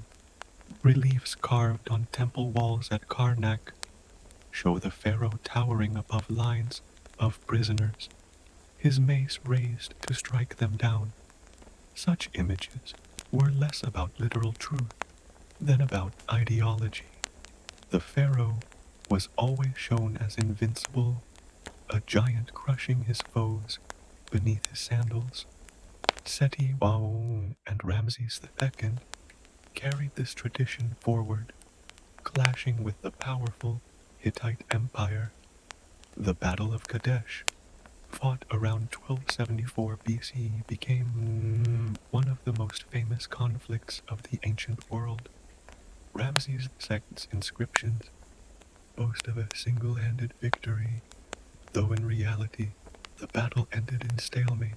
What mattered was not the outcome, but the narrative. Ramses depicted himself as a god of war, driving his chariot alone into the enemy, scattering thousands with divine fury.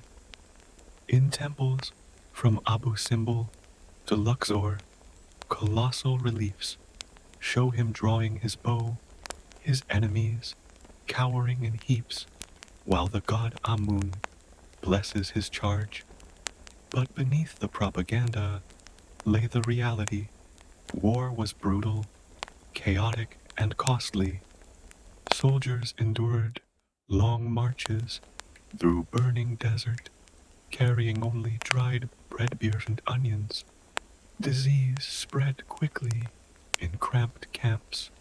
Men collapsed from exhaustion or were struck down in raids before even reaching the battlefield. Once the clash began, the noise was deafening. Bronze swords, clashing chariots, rumbling arrows darkening the sky. The aftermath was worse still.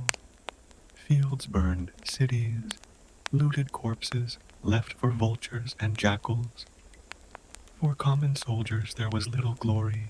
Many were conscripted farmers, taken from their villages during the flood season when they were idle in the fields. Promises of spoils lured some, but the risks were immense. A lucky few returned with plunder. Most returned with scars, or not at all.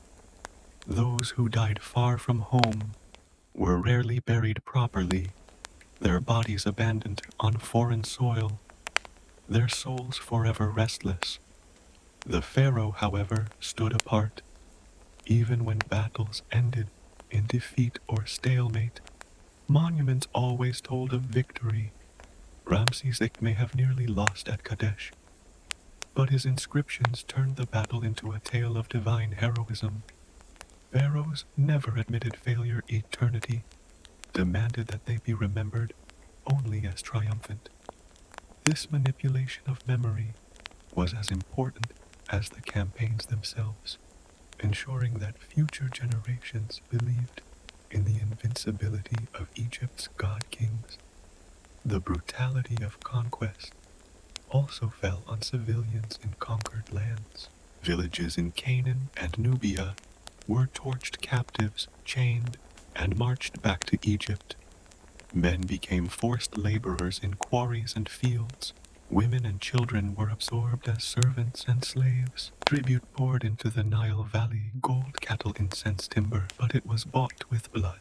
Every gleaming temple column in Thebes, every colossal statue in Memphis carried the silent cost of foreign suffering. And yet Egyptians believed this violence was not cruelty, but order.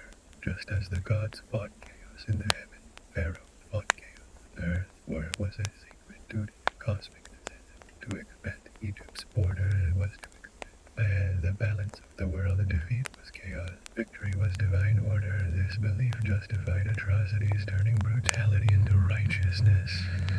Imagine a soldier returning from campaign.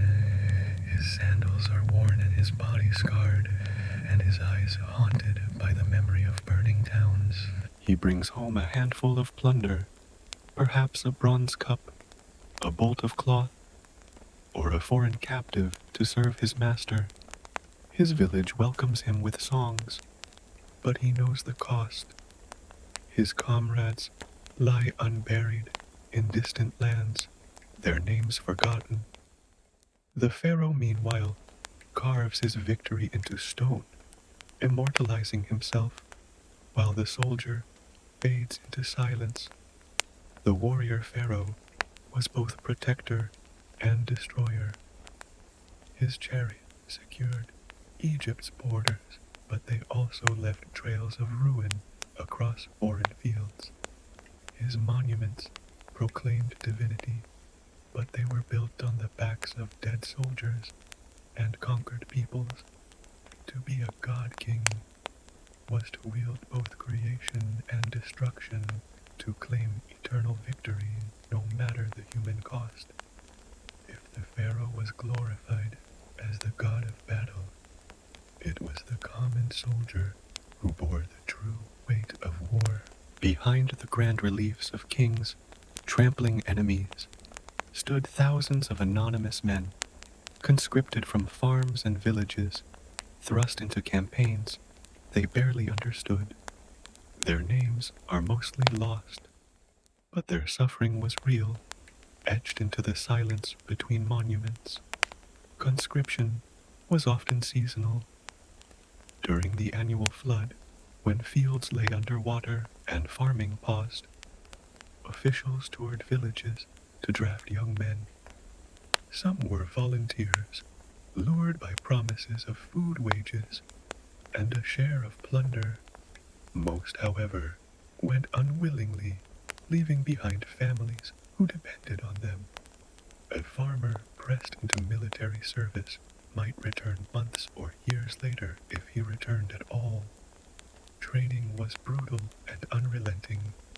Recruits learned to march in formation under the blazing sun, their bodies clad in little more than linen kilts and leather sandals.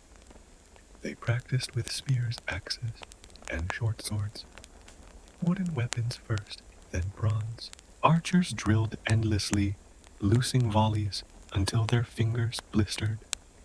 The proudest were the charioteers, trained to command horse-drawn vehicles that thundered across the sand like storms. But most men remained simple foot soldiers, expendable masses, to absorb enemy arrows and shield their pharaoh's glory.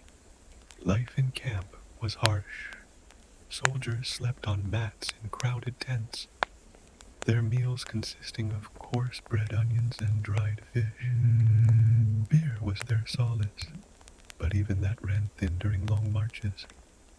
Hygiene was poor, and disease spread quickly among men crammed together, flies buzzing over latrines and wounds alike. Boredom gnawed at them during endless waits before battle, while fear hollowed them in the nights before combat. And then came the clash. On the battlefield, the soldier's world was noise and terror. Arrows hissed like locusts. Shield rattled, bronze clashed on bronze.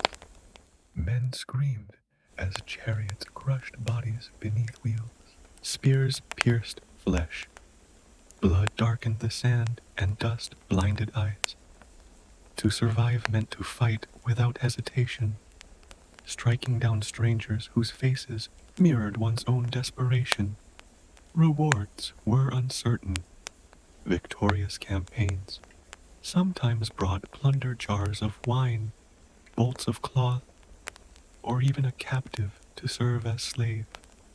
But more often, the soldier returned with little, his body broken by wounds or labor. Veterans bore scars that never healed missing limbs or blindness from arrows. Many came home too damaged to farm their families, left to struggle in poverty. Yet even in this hardship, soldiers carried pride. To fight for the pharaoh was to defend Egypt, to expand Ma'at against chaos. Campaign songs told of valor of men who marched with Horus at their side. Families boasted of sons who fought at Megiddo or Kadesh, their service proof of loyalty to both king and god. Memory softened the brutality into honor, turning survival into legacy. Still, the cost was enormous. Archaeological remains reveal skeletons with smashed skulls, shattered ribs, and arrowheads lodged in bone. Reliefs show bound prisoners and heaps of severed hands. The gruesome tally of victory. For every triumph inscribed in stone, hundreds of men paid with flesh. Imagine the end of a campaign. Survivors stagger back into their villages, gaunt and sunburnt, carrying crude souvenirs from foreign lands. Children run to greet them. Wives weep in relief, but the joy is tempered by absence. For every man who returned another, did not his body abandoned in a foreign field. The pharaoh proclaims eternal victory, but the village knows the cost written in empty doorways. The common soldier's life was one of endurance, sacrifice, and anonymity. He fought not for his own glory, but for a vision of order larger than himself. A vision carved by kings into the stone of eternity. His suffering is invisible in the monuments, but it was the foundation of empire. Without him, the pharaoh's conquests would have been nothing more than dreams in the desert. If war was harsh for Egyptian soldiers, it was devastating for those on the other side of the pharaoh's armies. To be conquered by Egypt meant more than defeat on the battlefield. It meant your land burned, your family torn apart, your gods humbled, and your freedom erased. For the peoples of Canaan, Nubia, and beyond, Egyptian victory was brutality carried out in the name of order. When a city fell, destruction was swift and merciless. Egyptian armies set fire to fields and houses, toppled walls and looted temples. Livestock were driven off grain stores, emptied, and wells fouled. Survivors fled into the hills or were dragged in chains before Pharaoh's chariot. In temple reliefs, these captives are shown with arms-bound heads, bowed sometimes, even groveling beneath the colossal figure of the king. The message was clear. Resistance to Egypt meant ruin.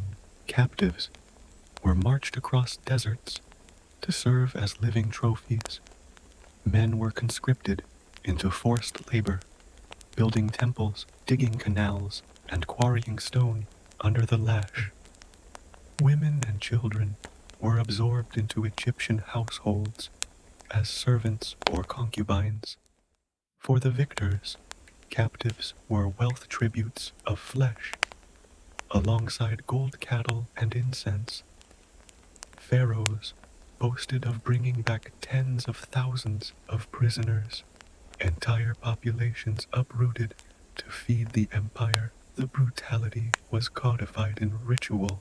Reliefs from Karnak and Abu symbol show rows of severed hands piled before Pharaoh counted as proof of enemy slain.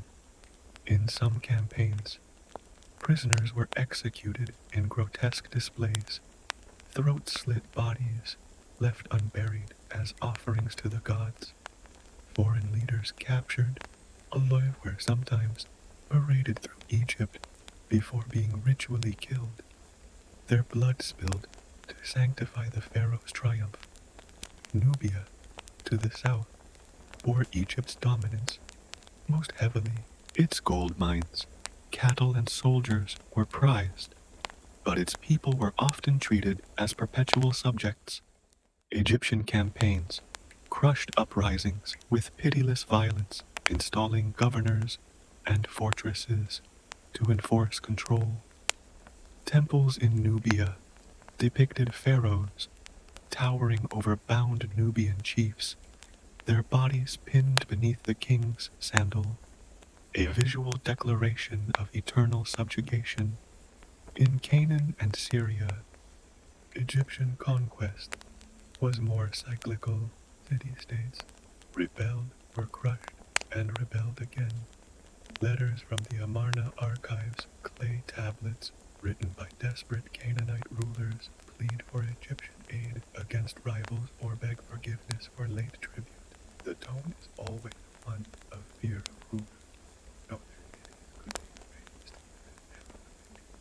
raised. Egypt's was not gentle suzerainty, but constant intimidation enforced through raids and massacres. For conquered peoples, assimilation was survival. Many adopted Egyptian gods, language, and customs, blending them with their own. Foreign soldiers fought in Egyptian armies. Foreign women filled Pharaoh's harems, and foreign artisans worked on Egypt's monuments. Yet beneath this assimilation was the memory of conquest, the knowledge that their lives and labor were extracted at sword point. The human cost is easy to overlook when gazing at the grandeur of temples and statues, but behind each block of stone, carved for Karnak, each obelisk raised in Thebes, were hands of captives dragged from faraway lands. Their sweat and suffering became part of Egypt's glory, their names erased while Pharaoh's was carved into eternity. Imagine the end of a campaign in Canaan. Smoke rises from a ruined city, its walls toppled, its temple looted. Survivors shuffle in chains, children crying as soldiers prod them forward. At the head of the column, the pharaoh rides in a chariot, serene and untroubled, his victory proclaimed to the gods. To him, the captives are proof of divine favor. To the captives, Egypt is terror embodied in human form. For the Egyptians, this violence was not cruelty, but necessity. Conquest fed their granaries, built their monuments, and expanded their vision of cosmic order. But for those who endured it, Egyptian power meant lives uprooted, families shattered, and cultures bent beneath the weight of empire.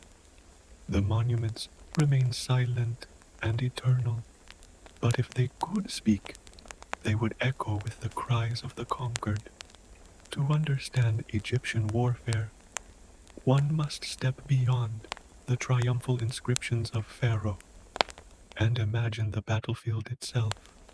It was a place of dust and blood, where bronze and bone collided, and where survival depended not on divine favor, but on steel skill and sheer luck.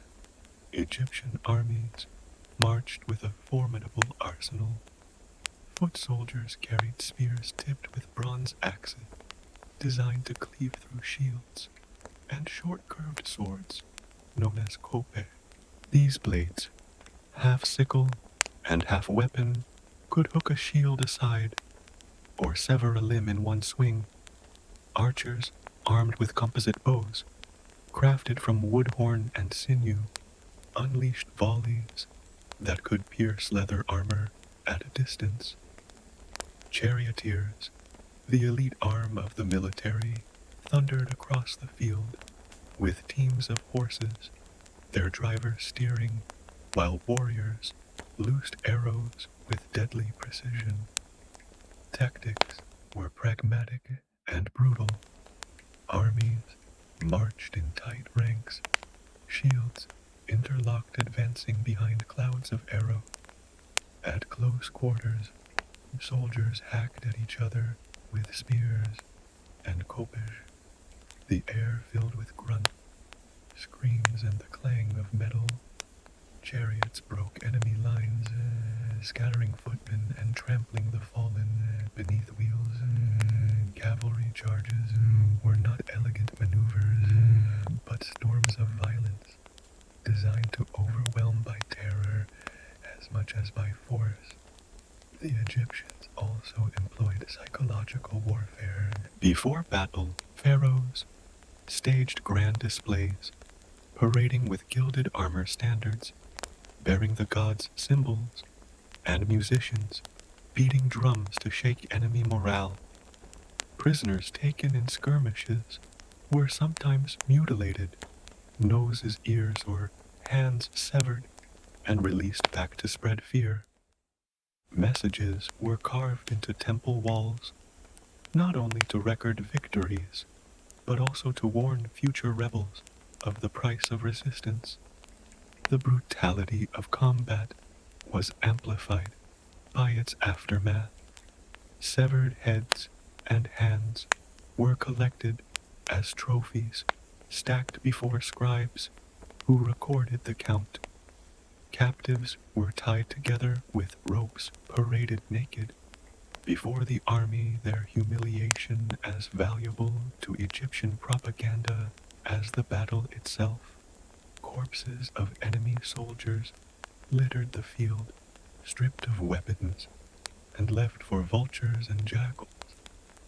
For the Egyptians, this was order restored, chaos crushed beneath Maat. For those who survived, it was horror etched into memory. Consider the Battle of Megiddo under Thutmose III. His decision to march through a narrow pass nearly trapped his army, but the gamble succeeded. When the Canaanite forces broke Egyptian soldiers, stormed their camp, seizing horses, chariots, and treasure, reliefs depict endless heaps of loot, but rarely do they show the starving prisoners or the wounded soldiers who limped back with shattered bones. The grandeur of victory was built upon a foundation of human misery. The Battle of Kadesh under Ramses II offers another glimpse. Though Ramses proclaimed divine triumph, his army suffered ambush and chaos. Chariots clashed in desperate melee, horses panicked, and soldiers drowned in the Orontes River as they fled. Ramses' propaganda carved him as a lone hero, but for the men at Kadesh it was confusion, terror, and death on a massive scale. Archaeological evidence underscores the violence. Skeletons uncovered from battlefields bear crushed skulls, severed limbs, and embedded arrowheads. Mass graves show soldiers buried hastily, their bodies twisted and broken. These remains strip away the myth of divine war and reveal what it truly was: slaughter in the sand. Imagine standing on such a battlefield after the clash. Smoke drifts from burning villages, the ground littered with broken weapons and lifeless forms. Horses whinny in panic, dragging empty chariots. Survivors wander in shock, searching for comrades among corpses. The pharaoh proclaims victory. Priests sing hymns to Amun, but the silence of the dead tells a harsher truth. Egyptian warfare was not noble, not glorious. It was survival wrapped in ritual brutality, cloaked in divine language. Pharaohs called themselves gods of war, but their victories were written in flesh and fear. The weapons they wielded were not just bronze and bow, but terror itself wielded as efficiently as any kopesh. And so behind every carved relief of triumph lay the unseen reality: blood in the dust, screams in the night, and the unrelenting brutality of empire. Egypt's wars were not isolated campaigns, fought on distant borders. They reached into every corner of society, from the poorest peasant to the pharaoh himself. War left scars shaping the rhythm of daily life and the very identity of the kingdom. For common people, war meant conscription. Farmers were pulled from their fields during flood season, leaving families vulnerable. Wives and children struggled alone, uncertain if their husbands and fathers would return. Even when men came home, they often bore wounds that made them less able to farm, plunging families deeper into poverty. War's cost was carried not only in blood, but in the empty granaries of villages across the Nile. For the state, conquest was both wealth and expense. Victories brought gold, cattle timber, and slaves' tributes that filled Egypt's temples and storehouses. Pharaohs boasted of spoils inscribed on temple walls. I brought back 90,000 captives, 2,000 horses, 10,000 cattle. Yet behind the boasts lay the staggering cost of supplying armies, maintaining garrisons, and building fortresses in conquered lands. War enriched the throne, but drained the lives and labor of those who supported it. Temples became both beneficiaries and justifiers of war. Priests proclaimed that Amun or Horus had granted Pharaoh victory, legitimizing bloodshed as divine will. In return, temples received tribute and land seized from the conquered. Soldiers might dedicate spoils to local shrines, believing their survival owed to the gods' favor. Religion and war intertwined so completely that conquest was not merely politics, it was piety carved into stone. Culturally, war reshaped Egypt's identity. Victories were immortalized on temple walls, with Pharaoh depicted larger than life, trampling enemies beneath their sandals. Children grew up seeing these reliefs, absorbing the message that Egypt was divinely destined to conquer. Songs and poems celebrated pharaohs as heroic warriors, embedding the idea that strength and brutality were sacred duties. To be Egyptian was to be heir to eternal triumph, even if the truth was more complicated. But the burden of war also bred unease. Letters from soldiers reveal longing for home, despair over endless campaigns, and resentment at meager rations. Villagers whispered about families left fatherless. Even nobles sometimes resisted Pharaoh's demands, fearing rebellion in their provinces or the strain on resources. War built Egypt's empire, but it also strained the fabric of its society, pushing people to endure hardship while monuments proclaimed glory. For the conquered war never ended. Tribute was extracted year after year, uprisings crushed mercilessly, and foreign lands turned into resource wells for Egypt's ambition. Children born in Nubia or Canaan grew up under Egyptian control, their labor feeding an empire that had shattered their ancestors. Their suffering was invisible in Egypt's triumphal inscriptions, but very real in their daily lives. Even pharaohs were not immune to war's burden. Victory was expected, demanded even. A king who failed to expand Egypt's power risked losing divine legitimacy. Battles that ended in stalemate, like Kadesh, were rewritten as triumphs. Pharaohs who faltered were remembered not as gods, but as weak men who endangered Ma'at. Thus, even rulers lived under the weight of war, their glory contingent on rivers of blood. Imagine the harvest season in a village near Thebes.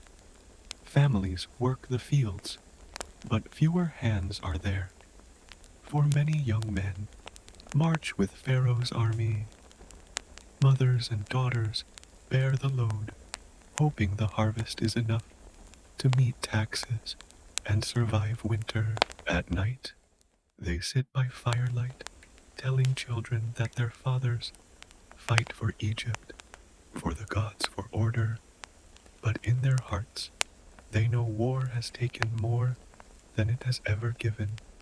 Egypt's empire was carved not only in stone, but in sacrifice of lives, families, and futures.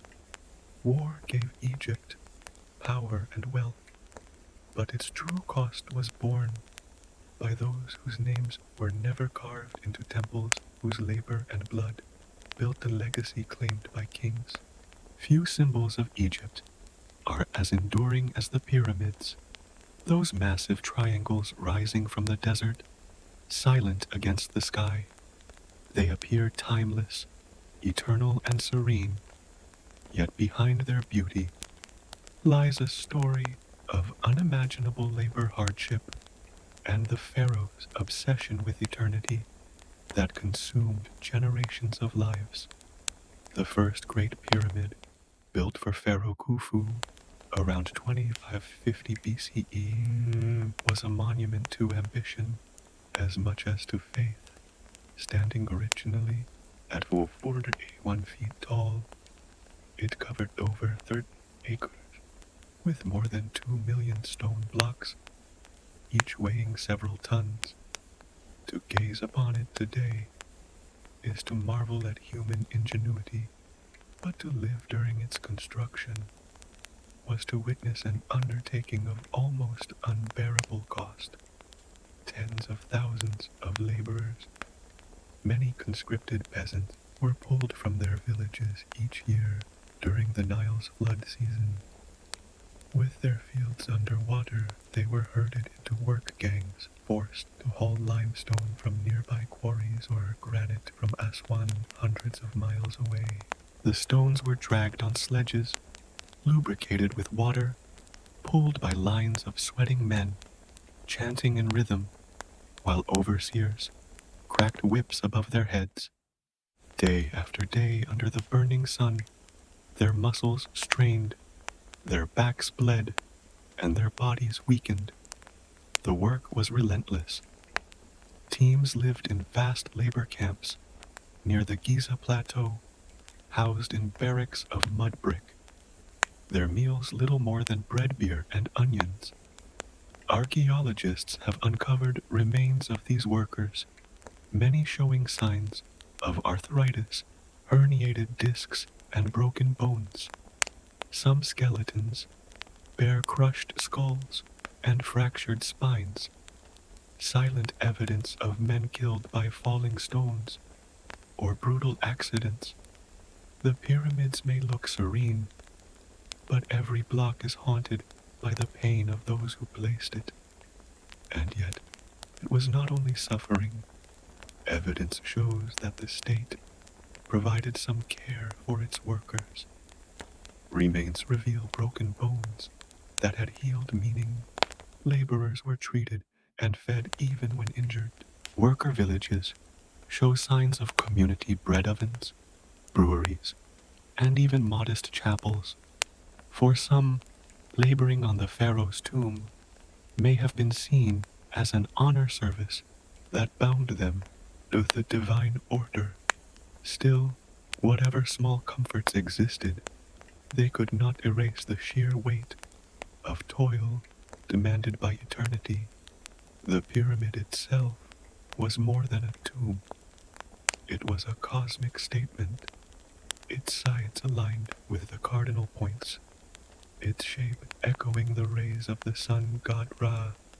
To Egyptians, the pyramid was a stairway, lifting the pharaoh's soul toward the heavens. Inside, narrow passageways and hidden chambers guarded the king's body and treasures, meant to preserve him for eternity. Every stone was not just construction, but devotion, a physical manifestation of belief that the pharaoh's afterlife sustained the cosmos itself. But devotion did not shield the monuments from desecration. Tomb robbers plagued the pyramids almost as soon as they were built. Treasure lured the desperate and the daring, who tunneled into chambers to plunder gold and jewels. Pharaohs tried to outwit them with hidden passages, false chambers, and massive ceiling stones, but none of these proved foolproof. The monuments of eternity became paradoxically invitations to theft. To the people, pyramids were both awe-inspiring and oppressive. They dominated the skyline, reminders of the pharaoh's divinity and the people's duty. Each time a villager lifted a block, they reinforced the cosmic order, but also the inequality of their world. Pharaohs were promised eternal life within mountains of stone, while peasants were buried in shallow graves, their names forgotten. The contrast was stark eternity, for the few, exhaustion for the many. And yet the pyramids endure as wonders of human resilience. Though born from suffering, they reveal a determination to create something larger than life, something that could outlast death itself. The stones remained, when the names of laborers are lost, silent witnesses to ambition and pain. Imagine standing at Giza during construction. Dust fills the air as thousands of men heave ropes, their voices chanting as sledges groan under colossal stones. Overseers bark, commands the whip cracks, and the sun blazes mercilessly. In the distance, the pyramid rises, its sides gleaming white with polished casing stones, a mountain slowly climbing toward the heavens. For the pharaoh, it is a stairway to immortality. For the workers, it is a burden of flesh and blood. The great pyramids are marvels, but they are also monuments of contradiction. Beauty built on suffering, eternity carved from mortality. To look upon them today is to admire human achievement, but also to remember the countless lives consumed to make them real. As time passed, the grandeur of the pyramids proved both their glory and their downfall. They were too visible, too obvious, irresistible beacons to tomb robbers who tunneled into their hearts. Pharaohs of the new kingdom sought a new solution. They abandoned the pyramids for hidden tombs carved deep into the cliffs of western Thebes. Thus was born the Valley of the Kings, a desolate canyon of stone, where secrecy and craftsmanship replaced sheer size in the pharaoh's quest for eternity. From the outside, most tombs were modest, little more than concealed doorways at the base of rugged hills, but within corridors twisted deep into the rock, branching into chambers painted with brilliant murals. The walls blazed with color, showing gods guiding Pharaoh through the underworld spells from the Book of the Dead, and maps of the afterlife's perilous journey. Every inch of stone was a prayer carved into eternity, a plea that the king might pass safely into paradise. The work demanded extraordinary skill and terrible labor. Artisan stonecutters and painters lived in the nearby village of Deir el Medina, rising each morning to chisel through limestone by flickering lamplight. They painted in cramped chamber, their lungs blackened by smoke, their hands stiff from years of precise labor. Though more privileged than ordinary peasants, they still lived under the pharaoh's demand for perfection, their mistakes sometimes punished with beatings or worse. Yet secrecy was always fragile, no matter how carefully hidden. The tombs could not escape the lure of treasure. Robbers tunneled through walls, pried open sarcophagi, and stripped mummies of gold amulets. Even priests sometimes joined the plunder, desperate in times of famine. To protect the dead, priests developed new strategies, hiding royal mummies together in surit caches, layering curses onto tomb walls, and sealing entrances with heavy stones. Still, the robbers came. The penalties for tomb robbery were savage. Records from the reign of Ramesses IX describe captured thieves roasted alive on skewers, their screams echoing across Thebes as a warning to all. Others were impaled, mutilated, or burned their crimes, seen as assaults not only on Pharaoh, but on the gods themselves. And yet, despite the terror, robbery never ceased. Poverty and desperation outweighed even the threat of annihilation. Inside the tombs, eternity was imagined in vivid detail. Murals depict the pharaoh's soul sailing with Ra across the night sky, battling serpents of chaos and emerging reborn with the dawn. Guardians with animal heads stand in painted doorways, spears in hand, warning intruders. Stars glitter across ceilings, constellations mapped as if to guide the dead forever. For the pharaoh, these images were not decoration, but weapons, magical defenses as vital as stone walls. Imagine entering one of these tombs by torchlight. The air is thick with dust and silence.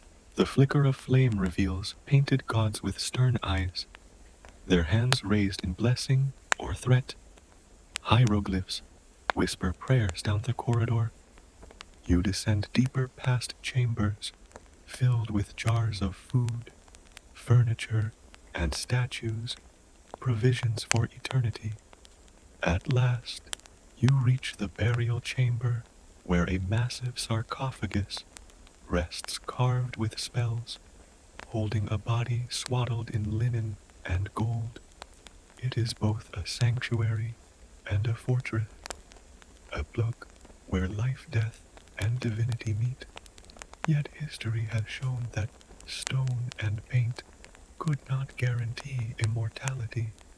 Almost every tomb in the valley was robbed in antiquity. The treasures were scattered, the mummies disturbed, the sacred violated, and still the monuments endure. Even stripped of gold, they remain testaments to believe to the Egyptian conviction that death was not an end, but a passage. The Valley of the Kings is a paradox, a place built to hide eternity, yet now visited by millions. Its painted corridors, meant only for gods, and the dead are lit by modern lamps. Tourists walk where thieves once crawled their footsteps, echoing where priests once prayed. The pharaohs sought to escape time. Instead, they became part of its endless story. In the end, the valley speaks not only of ambition, but of fragility. No treasure was safe, no body untouchable, yet the desire for eternity, the longing to be remembered, to endure was so powerful. that entire mountains were carved to chase it. The pharaohs may not have achieved perfect security, but they left behind something just as enduring, the dream of immortality etched into stone. If the Valley of the Kings was meant to secure Pharaoh's eternity, then curses were the last line of defense. Egyptians believed words themselves carried magic. To carve a warning into stone, to paint a threat in vivid colors, was to summon real power, an invisible guardian that lingered long after chisels fell silent. Some tomb walls bore terrifying inscriptions. Death will come on swift wings to him who disturbs the pharaoh's rest, or the crocodile, the lion, and the hippopotamus shall devour him who enters here. These were not empty words. To Egyptians, the spoken and written word carried creative force. A curse carved into a tomb was as real as a spear, as binding as chains. The fear was not confined to superstition. It shaped behavior. Robbers often carried charms and recited counterspells before breaking into tombs, hoping to shield themselves from retribution. Some looted quickly, leaving offerings of bread or beer behind, as if apologizing to the dead even while stealing their treasures. The fact that these precautions were taken shows how deeply the curses were believed. But curses were not the only terror.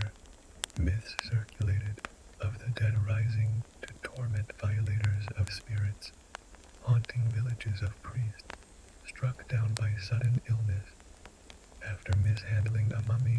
To ordinary Egyptians, tombs were liminal spaces, places where the veil between life and death was thin. Entering them without ritual was like trespassing into the gods' domain, and fear was as powerful a deterrent as stone walls.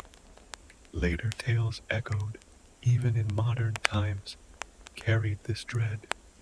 When Tutankhamun's tomb was opened in 1922, the sudden deaths of several expedition members fueled rumors of a pharaoh's curse. Though science explains these deaths through infection or coincidence, the myth speaks to something deeper: the persistent human belief that disturbing the dead invites wrath. The Egyptians themselves would have nodded knowingly. Yet paradoxically, Egyptians also visited tombs to honor their dead. Families brought offerings of bread, beer, and flowers to simple graves, whispering prayers to sustain their loved ones in the afterlife. These visits were acts of devotion, not desecration. The same spaces that inspired terror also held comfort. For the common people, the tomb was a reminder that death was not the end, but a continuation of life in another form. Priests amplified this duality. They were guardians of tombs, conducting rituals to renew the pharaoh's spirit, but also wielders of fear. By enforcing belief in curses, they protected the sanctity of burial sites and reinforced their own authority. If curses were real, then priests were the ones who knew how to appease them. Religion and fear worked hand in hand to safeguard eternity. Imagine creeping into a tomb by torchlight, a robber clutching a bronze chisel in sweaty hands.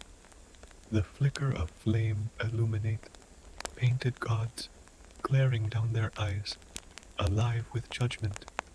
Hieroglyphs on the wall whisper warnings. The robber hesitates, muttering a prayer, placing a scrap of bread on the floor as an offering before striking stone. Every shadow feels alive, every breath thick with the weight of invisible eyes. Even in the act of theft, fear of the curse lingers. For Egyptians, tombs embodied contradiction, sacred yet dangerous sources of comfort and terror. They represented the power of words, the fragility of life, and the enduring need to protect memory, whether through curses, myths, or whispered prayers. Tombs reminded all who approached them that eternity was guarded by more than stone.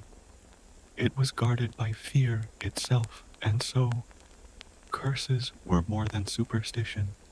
They were a reflection of the Egyptian worldview that the boundary between life and death was perilous, and that disturbing it invited consequences beyond imagination. In this way, the pharaoh's tombs, even when plundered, retained their power not through gold or jewels, but through the stories of dread that clung to them for millennia. When we think of Egyptian tombs, our minds fill with visions of gold masks, jeweled amulets, and chests overflowing with riches. Indeed, the treasures buried with pharaohs were dazzling, meant to display divine glory and to provide for eternity. But behind that brilliance lay a darker truth. Every object of splendor was forged through suffering, every ounce of gold drawn from sweat and blood. The tomb of Tutankhamun, discovered nearly intact in 1992, offered a glimpse of what other royal burials must have once contained: a golden death mask inlaid with lapis and quartz stared serenely into eternity. Thrones of wood, gilded with gold leaf jewelry, strung with carnelian and turquoise chariots, statues and weapons, filled chamber after chamber. Each item had a purpose: jewels, to protect the body; food jars, to sustain the soul; weapons, to defend against enemies in the afterlife. Nothing was placed at random, yet all of this wealth came at immense human cost. The gold was mined in Nubia, where laborers endured brutal conditions. Men hacked rock under the relentless sun chains, binding their ankles, dust clogging their lungs. They carried heavy baskets of ore until their bodies broke. Inscriptions from mining sites describe these places as hellish, where none return alive. The beauty of a single golden amulet may have cost dozens of nameless lives. Gemstones, too, were gathered from ash deserts, carried across miles of burning sand. Ivory came from hunted elephants, their tusks stripped and shipped north. Cedar wood was imported from Lebanon, transported across seas, often at the price of sailors' lives, lost to storms.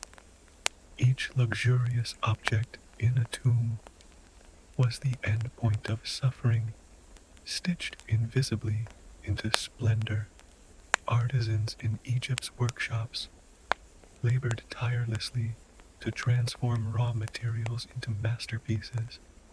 They carved statues of Osiris and Anubis, hammered gold sheets into delicate shapes, and inlaid intricate mosaics of colored glass. These craftsmen, though more skilled and privileged than common peasants, still worked under strict oversight. Mistakes could mean punishment, and their workdays stretched long into the night. Their artistry survives, but their names seldom do. The treasures also reinforced inequality. While pharaohs were buried with mountains of wealth, common people were laid to rest with a few clay jars, a bead necklace, or perhaps a loaf of bread wrapped in linen. For the elite, eternity was lined with gold. For the poor, eternity was humble, carried by love rather than riches. This disparity reflects the harsh social pyramid of Egypt itself: eternal luxury for the few, fleeting survival for the many. Tombs were not simply hoards of wealth. They were carefully curated expressions of belief. The golden mask of a pharaoh was not just ornament, but a magical shield meant to preserve identity. Scarab amulets, placed over the heart, promised protection in judgment. Shabti figurines, small carved servants, were buried in their hundreds, meant to serve the king in the afterlife, just as real servants had in life. Even furniture, clothing, and cosmetics were included, reminders that death was not seen as an end, but as a continuation of existence in another realm. Imagine the burial procession of a pharaoh. Priests chant hymns, incense clouds the air, and the body wrapped in linen, layered with jewels, is carried deep into the tomb. Attendants place chests of gold jars of honey and statues of gods around the sarcophagus. Finally, the entrance is sealed with massive stones, shutting the king inside with his treasures, guarded by painted gods and whispered curses. Outside, silence falls.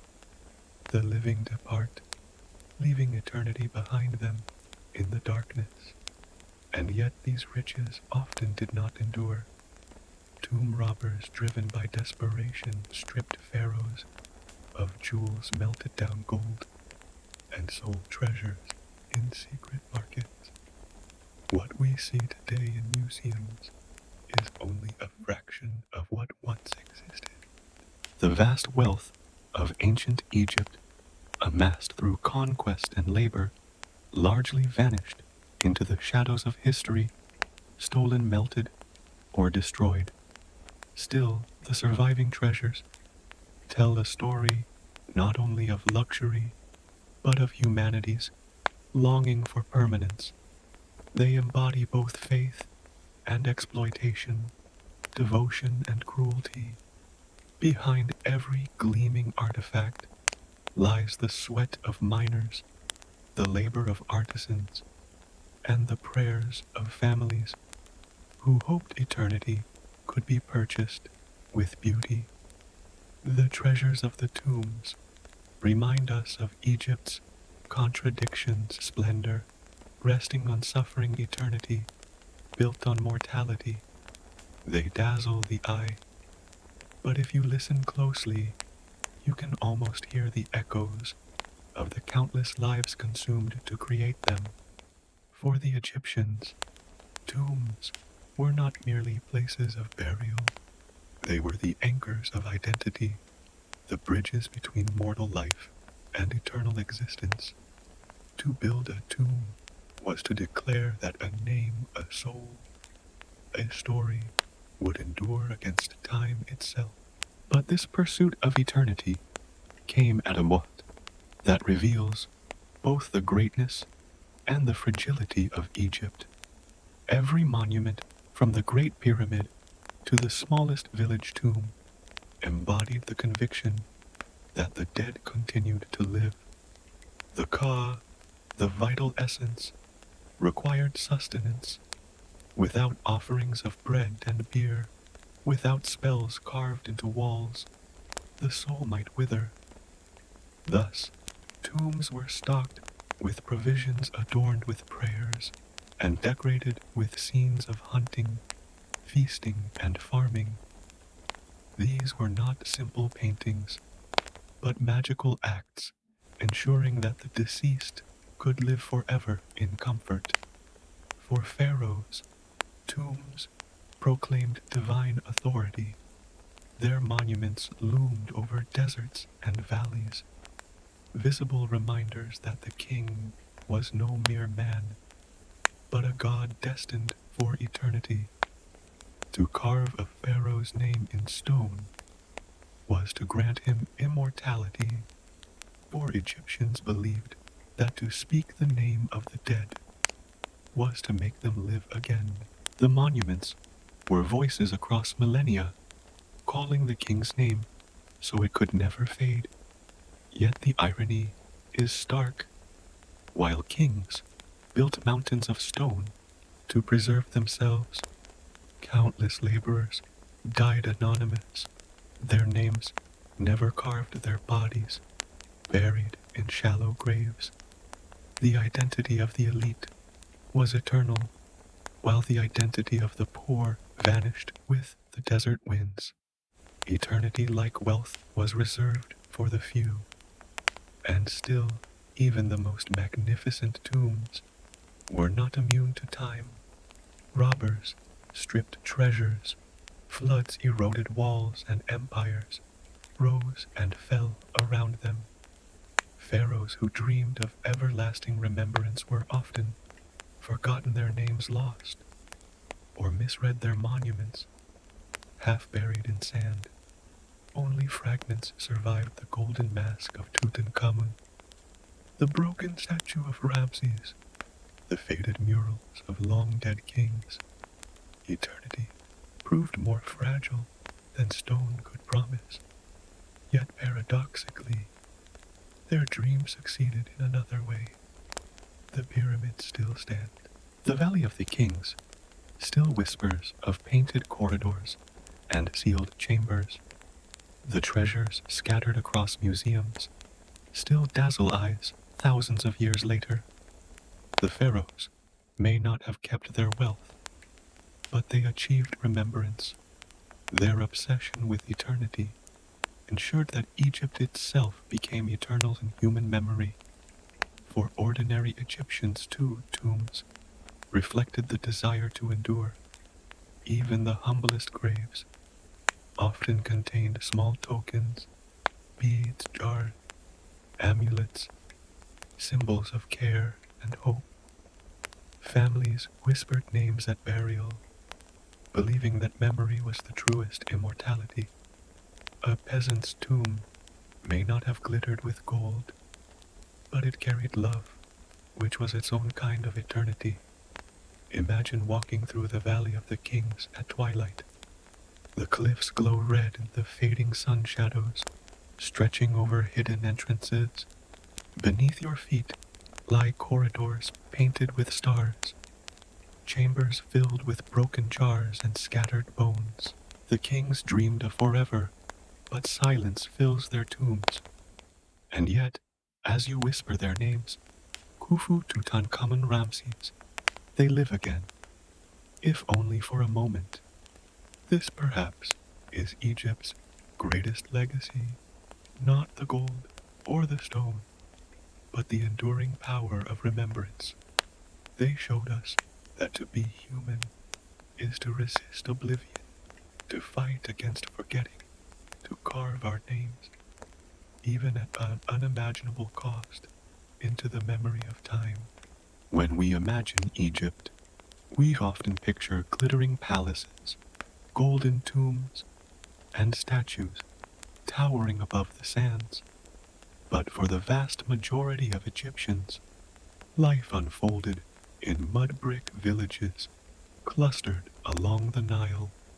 These homes, simple and fragile, tell a story of endurance rather than luxury, of ordinary people living close to the edge of survival. A peasant's house was usually built from sun-baked mud bricks, a material both cheap and impermanent. Walls cracked under the desert heat roofs, sagged under rain, and entire homes could crumble within decades. Inside rooms were small and dark, with low ceilings supported by wooden beams. A central courtyard open to the sky provided the main living space, where families cooked, worked, and gathered at the end of long days. Furniture was minimal reed mats for sleeping, wooden stools, clay jars, and perhaps a small chest for treasured belongings. The environment was harsh. The scorching sun baked the walls by day, while at night the desert winds brought sudden chills. Rodents, snakes, and scorpions often crept inside through cracks in the mud brick. Smoke from cooking fires stung eyes and filled lungs. Insects swarmed in the summer months, buzzing around water jars and food bowls. For the poor, comfort was rare, and daily existence was a negotiation with discomfort. Water came from the Nile, carried in heavy clay jars, balanced on shoulders or head. Children often performed this task, trudging to and from the river multiple times a day. Families stored water in cool underground jars to preserve it against the heat, though contamination was common. Alongside water, beer was brewed in nearly every household, not just for adults, but for children as well, since it was safer than untreated river water. Thick, cloudy, and low in alcohol, it was more food than drink, a staple as important as bread. The diet of the poor was humble. Bread made from emmer wheat or barley formed the core, baked daily in clay ovens. Onions, garlic, cucumbers, and beans added variety. Fish from the Nile provided protein when available, though catches were often uncertain. Meat was a rare luxury usually reserved for festivals or sacrifices. Most meals were eaten from shared bowls, families squatting on mats, dipping bread into stews flavored with herbs. Hunger was common, and in lean years, when the Nile failed, famine shadowed every household. Villages were tight-knit communities, bound by necessity. Families supported each other, sharing tools, exchanging food, and cooperating during planting and harvest seasons. Children roamed in dusty lanes, playing with clay dolls or carved wooden animals. Women gathered to grind grain on heavy stone querns, their rhythmic movements and chatter filling courtyards. Men worked the fields, repairing dikes and canals to channel the Nile's floodwaters into fertile soil. Life was collective survival, a shared effort. Religion permeated even the poorest homes. Small household shrines honored gods such as Bes, the dwarf deity, who protected children, or Taweret, the hippo-shaped goddess of fertility. Clay figurines and painted amulets stood on shelves watching over daily struggles. Families prayed before meals, asking for blessings on bread and beer. Festivals brought moments of joy, processions of priests and musicians, feasts where even peasants tasted meat, and nights of music and dance that briefly lifted the weight of poverty. Despite hardships, there was resilience. Families found joy in small moments, songs sung while grinding grain, laughter of children chasing each other through alleys, the comfort of shared meals. Weddings, though modest, were celebrated with dancing and gifts of bread or beer. Births were greeted with prayers and charms to protect fragile infants. Death, though frequent, was marked with care, simple burials, with jars of food, beads, or amulets to accompany the departed into the afterlife. Imagine walking through such a village at dusk. Smoke rises from clay ovens, mingling with the scent of baking bread and stewing beans. Children chase each other in the dust, their laughter echoing against mud brick walls. Women sit in courtyards grinding grain, their voices weaving songs with the sound of stone on stone. Men returned from the fields, weary but smiling, carrying baskets of reeds or fish. The Nile glows red with sunset. Beyond the village, the lifeblood of their world. Life is precarious, harsh, and brief, but it is also full of warmth, community, and endurance. For the poor, survival was an act of constant labor, but also of quiet dignity. Their names were not carved on temples, their wealth did not fill tombs, yet they sustained Egypt more than any pharaoh or noble. Without their sweat, the fields would wither, the monuments would crumble, and the Nile's gifts would go to waste. Their homes, though humble, were the true foundation of Egypt. If the village was the heart of Egyptian life, the fields were its veins, stretching across the floodplain, pulsing with the rhythm of the Nile. Every harvest, every loaf of bread, every jar of beer began in these fields. Yet farming in ancient Egypt was never easy. It was a battle against floods, droughts, pests, and hunger, waged year after year with no guarantee of victory. The Nile dictated the calendar.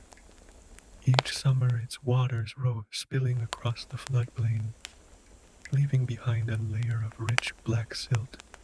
This Kemet, the black land, was Egypt's lifeblood, making crops possible in an otherwise barren desert. But the river was fickle. When floods were too high, villages drowned and fields washed away. When floods were too low, the earth cracked and withered crops failing before they even sprouted. Every family lived at the mercy of the water, watching anxiously as the river rose each year, praying it would bring life, not death. Farming itself was backbreaking. Men used wooden plows, pulled by oxen, to cut furrows into the soil. Women scattered seeds of barley, emmer, wheat, and flax, then followed with hoes to cover them. Children chased birds away from seedlings, their shouts echoing across the fields. Irrigation canals diverted Nile water, but these required constant labor dredging silt, repairing dikes, and opening channels at the right moment. The rhythm of sowing, watering, and reaping consumed entire communities. Harvest was a season of both relief and exhaustion. Men bent low, sickles of flint or bronze flashing as they cut grain. Women followed with baskets, bundling stalks and carrying them to threshing floors where oxen trampled the sheaves to release kernels. Clouds of chaff rose into the air as families winnowed the grain, tossing it into the breeze to let the wind carry dust away. Granaries filled slowly, each jar a shield against hunger, yet even a good harvest could vanish quickly. Tax collectors claimed a portion for the state and temples, leaving families with barely enough to survive until the next flood. The Nile's bounty was fragile, vulnerable to disaster. Locust swarms sometimes descended in black clouds, devouring fields in hours. Famine texts like the admonitions of Ipuwer describe bare storehouses, people begging for bread, and children dying in their mother's arms. Droughts stretched hunger into years, leaving skeletons in shallow graves as grim reminders of the river's power. Diet reflected this precariousness. Bread and beer were staples, eaten daily, but they were coarse and hard on the body. Grain ground on stone querns left grit in the flour, wearing down teeth until jaws ached with abscesses. Fish supplemented meals when available, along with onions, lentils, cucumbers, and dates. Meat was a rarity, eaten mainly at festivals. Milk and cheese were consumed, but only in small amounts, as herds were modest. For most meals were repetitive, filling the stomach, but leaving little room for luxury. Farming also tied directly into Egypt's social hierarchy. The pharaoh claimed ownership of the land, leasing it to nobles and temples. Peasants farmed, not for themselves, but for these overlords, paying taxes in grain and labor. If floods failed and harvests dwindled, peasants still owed their quota. Failure meant debt bondage or conscription into forced labor. Hunger in this way was not only a natural disaster, but also a tool of power. Still, farming was not without its rhythms of joy. Planting season brought festivals to Hapi, god of the flood, with songs and offerings tossed into the Nile. Harvest season was marked by feasts, when families baked extra loaves, brewed strong beer, and sang songs of thanks to Osiris, Lord of fertility and rebirth. Even in hardship, there was gratitude for the river's gifts, for without them, Egypt would be nothing but desert. Imagine a dawn on the floodplain. Mist clings to the river, fields stretch green under the rising sun, and farmers wade barefoot into wet soil. Oxen strain at wooden plows. Birds circle overhead, and children splash as they carry water in clay jars. By midday, sweat runs down backs, hands, blister and muscles ache. The work is endless, but each stalk of barley that sways in the wind is a promise of life. Farming was the foundation of Egyptian existence, the quiet labor that sustained kings, priests, and monuments alike. It was toil without glory, a cycle of hope and despair, repeated across generations. And though the pharaohs claimed eternal victory in stone, it was the farmer who truly ensured. Egypt endured plowing, planting, and harvesting in an eternal struggle with the Nile, while farming formed the backbone of Egypt's survival. It was far from the only work that consumed ordinary lives. Beyond the fields, Egyptians labored in quarries, workshops, and on massive building projects, their sweat feeding the pharaoh's vision of eternity. From the smallest clay pot to the grandest temple wall, every artifact of Egypt's greatness was born from human toil. Quarries and mines were among the harshest workplaces. Men were sent into the desert to hack limestone, sandstone, and granite from cliffs, their tools, little more than copper chisels and stone hammers. In Nubia and the eastern desert, gold and precious stones were pried from the earth under brutal conditions. Records describe these sites as living hell's prisoners and slaves chained together, beaten by overseers, working until their bodies broke. Many never returned. The glittering jewelry found in tombs carries the hidden story of men who died nameless, crushed beneath rock, or consumed by exhaustion. Closer to the Nile, artisans shaped raw materials into the objects that filled homes, temples, and tombs. Potters molded clay into jars, bowls, and lamps, spinning wheels with weary feet. Weavers sat before looms, their fingers pulling threads of flax into linen, the fabric that clothed both pharaohs and peasants. Blacksmiths hammered bronze into sickles, chisels, and weapons, their forges blazing with heat. Each craft demanded years of skill and practice, yet the artisans who mastered them were often still bound to temple estate or noble households, their creativity serving others' wealth.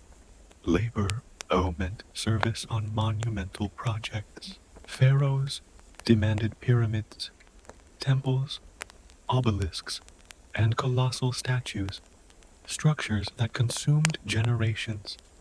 Workers hauled stones, weighing tons, dragged on sledges up ramps, or lifted with ropes in coordinated teams. Overseers barked commands, whips cracked, and accidents were frequent. Archaeological remains of workers reveal fractured spines, arthritic joints, and limbs deformed by strain.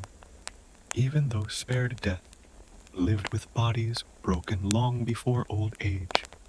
Yet these labor camps were not without order and community. Excavations at Deir el Medina, the village of tomb builders, show organized streets houses with painted walls and evidence of wages paid in grain, beer, and meat. Workers petitioned their overseers for better rations, went on strike when supplies failed, and buried their dead with care.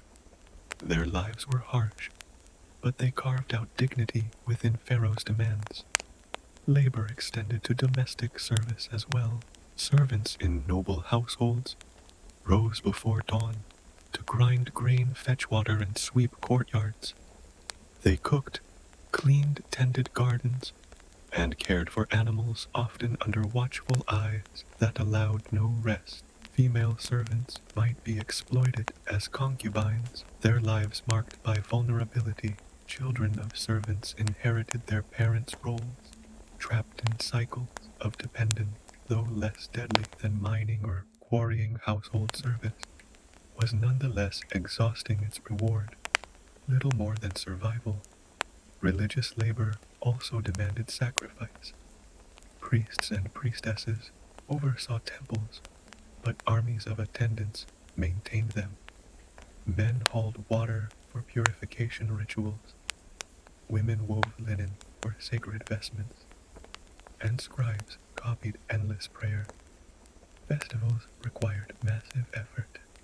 Musicians rehearsed, bakers produced mountains of bread, and laborers erected temporary shrines. Behind the splendor of divine ritual was the unending work of the ordinary. Even leisure often blurred into labor. Fishermen spent long hours casting nets into the Nile, hoping for enough catch to feed their families and sell to markets. Reed cutters waded waist deep in marshes, slicing stalks for mats, baskets, and papyrus. Hunters pursued birds with throw sticks, or trapped gazelles in desert snares. Dangerous work that supplemented meager diets. Each task required skill, strength, and courage, but all were driven by necessity rather than choice. Imagine standing in a quarry at midday. The sun blazes overhead, reflecting off pale stone. Men strike chisels against rock sparks, flying sweat streaming down their bodies. Dust fills the air, choking lungs, while overseers shout and lash whips to quicken the pace. In the distance, a massive block is dragged by ropes. Dozens of men straining in unison, their voices chanting to keep rhythm. To them, the stone is not majesty, it is weight, pain, and survival. Egypt's greatness was written in monuments, art, and wealth, but these were only the surface. Beneath lay the endless grind of labor, the millions of anonymous workers who bent their backs, blistered their hands, and poured out their lives so that pharaohs could claim eternity. Their toil was not remembered in inscriptions, but it was the foundation of everything that endured. In this way, daily labor was both oppression and resilience. It revealed a system that exploited countless lives, yet it also revealed a human spirit that adapted, persisted, and found meaning, even in hardship. Egypt's monuments may dazzle us today, but they are silent witnesses to the grind of ordinary people whose sweat turned stone into eternity. In the grandeur of temples and the roar of war, it is easy to forget that most Egyptians lived their lives within the modest circle of family. For them, survival was not measured in monuments, but in children's laughter, in bread, shared at dusk in the fragile bonds that held households together against the harshness of the world. Families were large, not out of luxury, but necessity. High child mortality meant parents often had many children, knowing only some would live to adulthood. Infants died from fevers, malnutrition, or simple accidents, and few families escaped grief. Archaeologists have uncovered tiny coffins, lovingly painted, holding infants wrapped in linen, often buried with beads or toys. These silent burials tell of parents who loved deeply, even when loss was constant. Children who survived were quickly folded into work. By age 5 or 6, they fetched water, tended animals, or helped in fields. Boys learned trades from fathers, plowing, fishing, carpentry, while girls assisted mothers in grinding grain, weaving linen, and cooking. Play was never absent.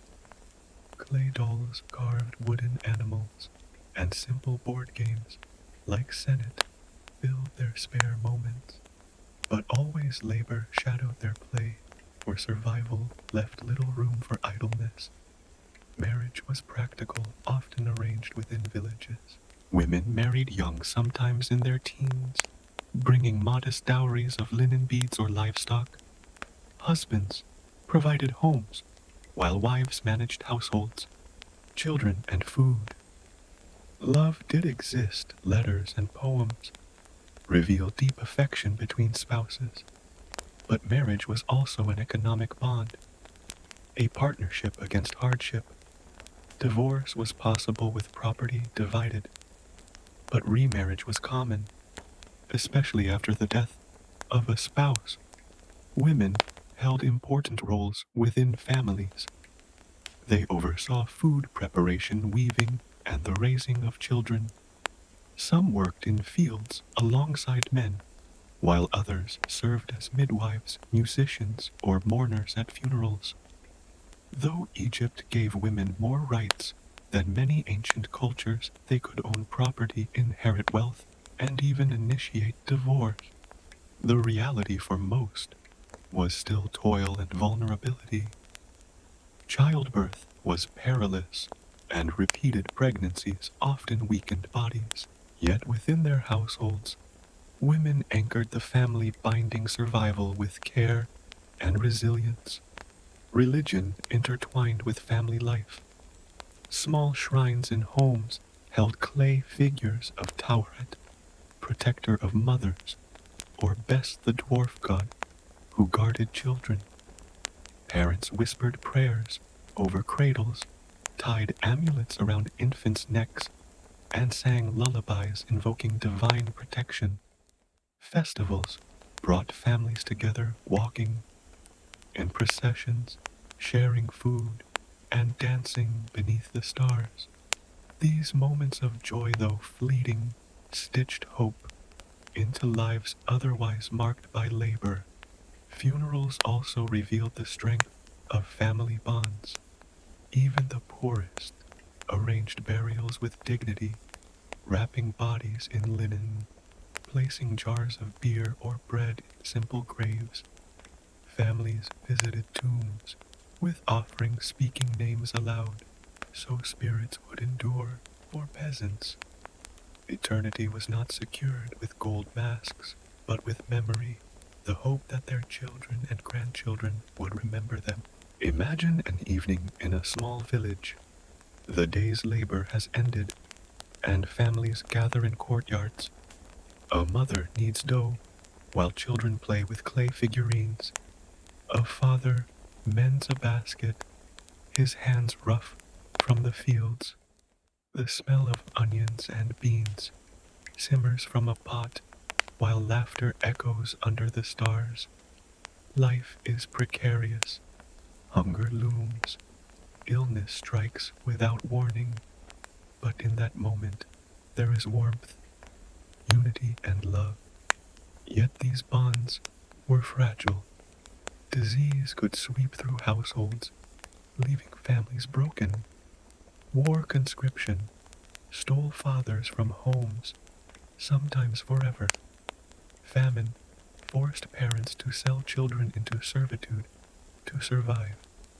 The vulnerability of families was constant, and loss was woven into their lives as tightly as joy. Still, family was the foundation of Egypt. It was within homes and courtyards that resilience grew, that children learned skills, that songs and stories were passed down. The pharaohs built monuments for eternity, but the true continuity of Egypt lay in families who endured generation after generation despite suffering. Family gave ordinary Egyptians something the state and gods often did not: intimacy, care, and belonging. Their bonds may have been fragile, but they were also enduring the quiet strength that allowed Egypt to survive for thousands of years. Though much of Egyptian life was dominated by toil, hunger, and survival, people also sought joy wherever they could find it. Festivals, music, and simple pleasures offered moments of relief from relentless hardship. These glimpses of happiness did not erase suffering, but they gave life texture, hope, and a sense of shared humanity. Festivals were the greatest source of joy for ordinary Egyptians. Religious calendars were crowded with celebrations, honoring gods like Osiris, Hathor, and Amun. On these days, temples opened their doors, priests carried statues of gods through the streets, and musicians filled the air with song. Families feasted on bread beer, and sometimes even meat, rare luxuries in daily life. Dancers twirled in courtyards, while children played in the glow of torchlight. For peasants who spent most of their days bent over in fields, festivals were moments of release when laughter drowned out hunger and fatigue. Music was everywhere. Harps, flutes, drums, and clappers accompanied rituals, but they also filled homes and taverns. Workers sang rhythmic songs to ease the monotony of hauling stone or threshing grain. Mothers sang lullabies, their soft voices soothing restless infants. In taverns, men clapped and drank as musicians played lively tunes, while women performed dances that blurred the line between ritual and entertainment. Even in hardship, music carried Egyptians through. Games also provided leisure. Board games like Senet, played on grids with carved pieces, were popular across all classes. The game symbolized the journey of the soul through the afterlife, blending entertainment with belief. Children chased hoops through dusty lanes, wrestled in courtyards, or floated reed boats on the Nile. Clay dolls and wooden animals have been found in graves, reminders that even in death, Egyptians cherished play.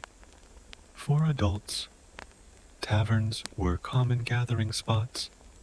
Beer brewed thick and cloudy was the drink of choice. People socialized, sang, and argued politics in simple mud brick taverns where lamps flickered and the smell of bread lingered. Drunkenness was both celebrated and frowned upon. Some poems praise the joy of beer, while moral texts warn against excess. Still, in a world of harsh labor, beer provided not only nourishment, but escape. Sexuality and love, too, brought moments of joy. Love poems, written on papyrus or ostraca, reveal tender affection. My heart is in your hand, like clay in the hands of a potter. Couples met during festivals or in village lanes, their unions a mixture of passion and practicality. For all the formality of marriage, contracts, love remained a powerful force, a reminder that even in suffering, intimacy and tenderness endured. Festivals for Hathor, goddess of love and music, embodied this spirit. Celebrants danced wildly, drank deeply, and embraced joy with abandon. To worship Hathor was to let go of burdens, to revel in beauty and pleasure.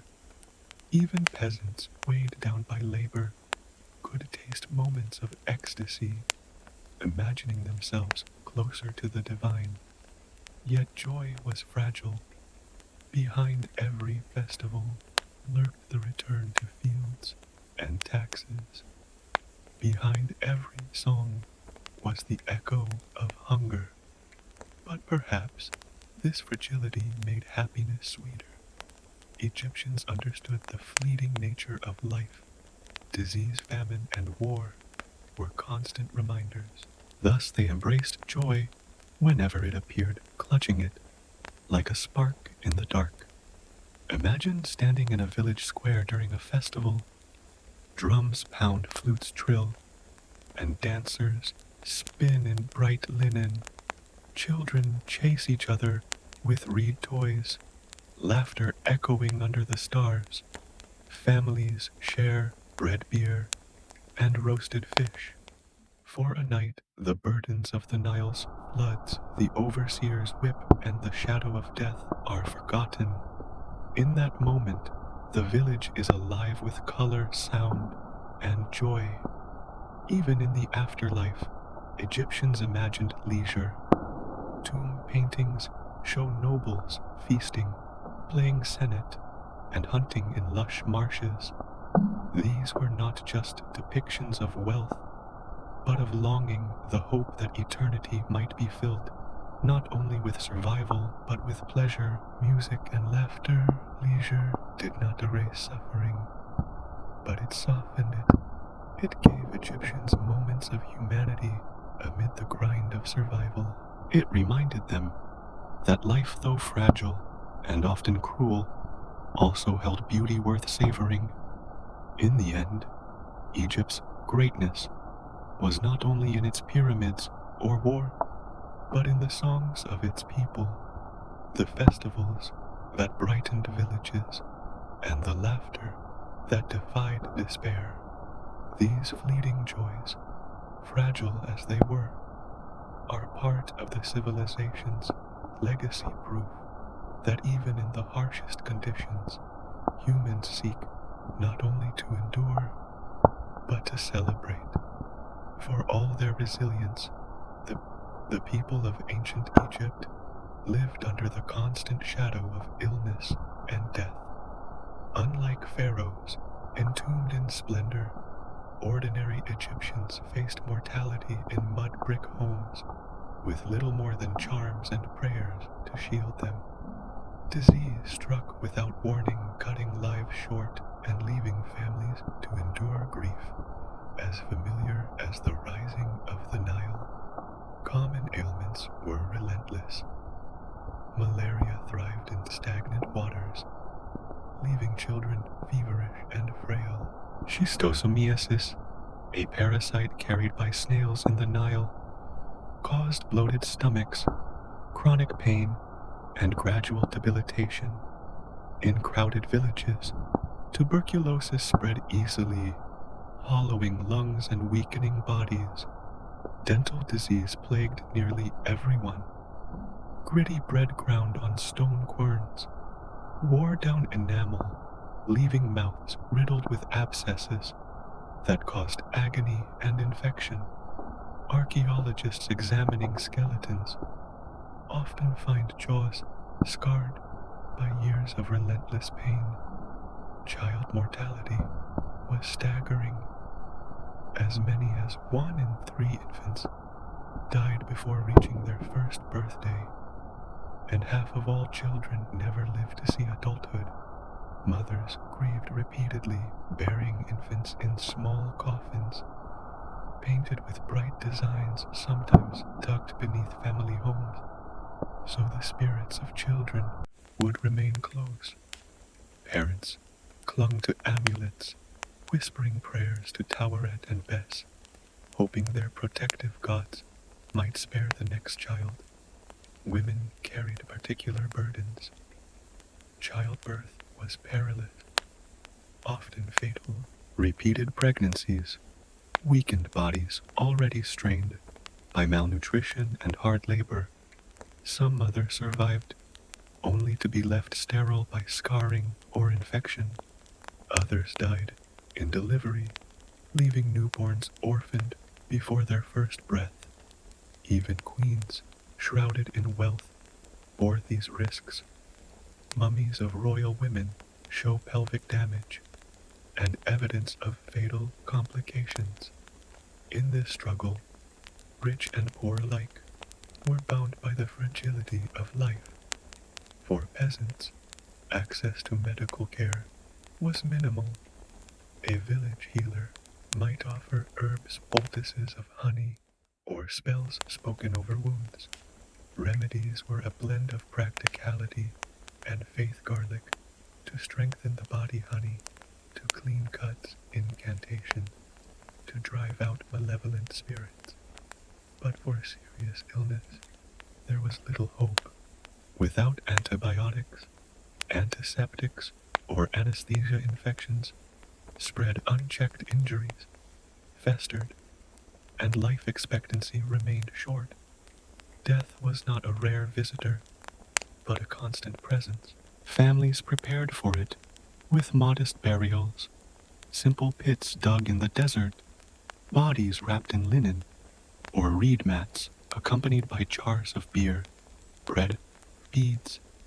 These offerings reflected both faith and love, a hope that the deceased would find sustenance in the afterlife.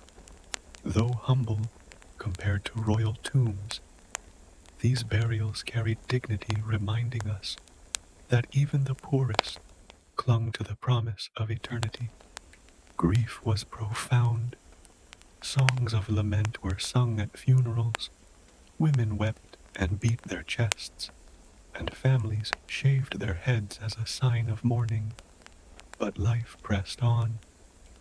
Fields still needed sowing, canals needed repairing, and survival allowed little time to dwell on sorrow. Loss was folded into the rhythm of existence, an accepted part of the human story.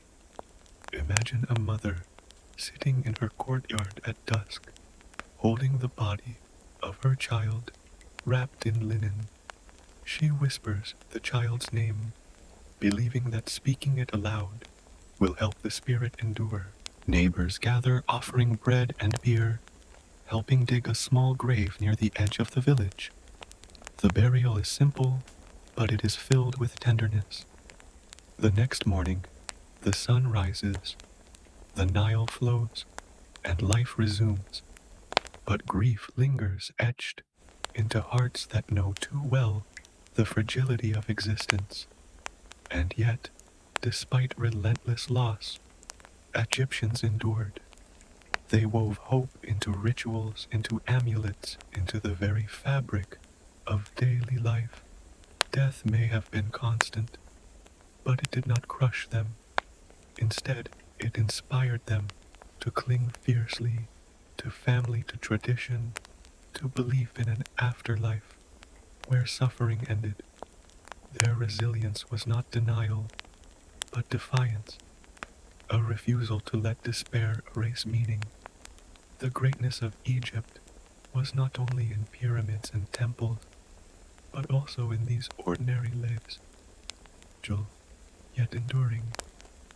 In the face of illness and death, Egyptians still lived, still loved, and still believed. Their survival, as much as their monuments, is the legacy they left behind. In the end, what kept Egypt alive across millennia was not only pharaohs and monuments, but the quiet endurance of its ordinary people. Their resilience, shaped by poverty, disease, and toil, was the true engine of civilization. While kings came and went, peasants plowed, families endured, and traditions carried forward like the Nile's eternal flow. This resilience revealed itself in countless small acts. A farmer rising before dawn to patch a canal, a mother grinding grain with aching hands, singing to her children as she worked, a craftsman carving a scarab for protection, knowing it might outlast him by centuries. These humble gestures sustained Egypt when armies failed and dynasties collapsed. Continuity was woven not in gold, but in the rhythm of survival. Religion too played its part.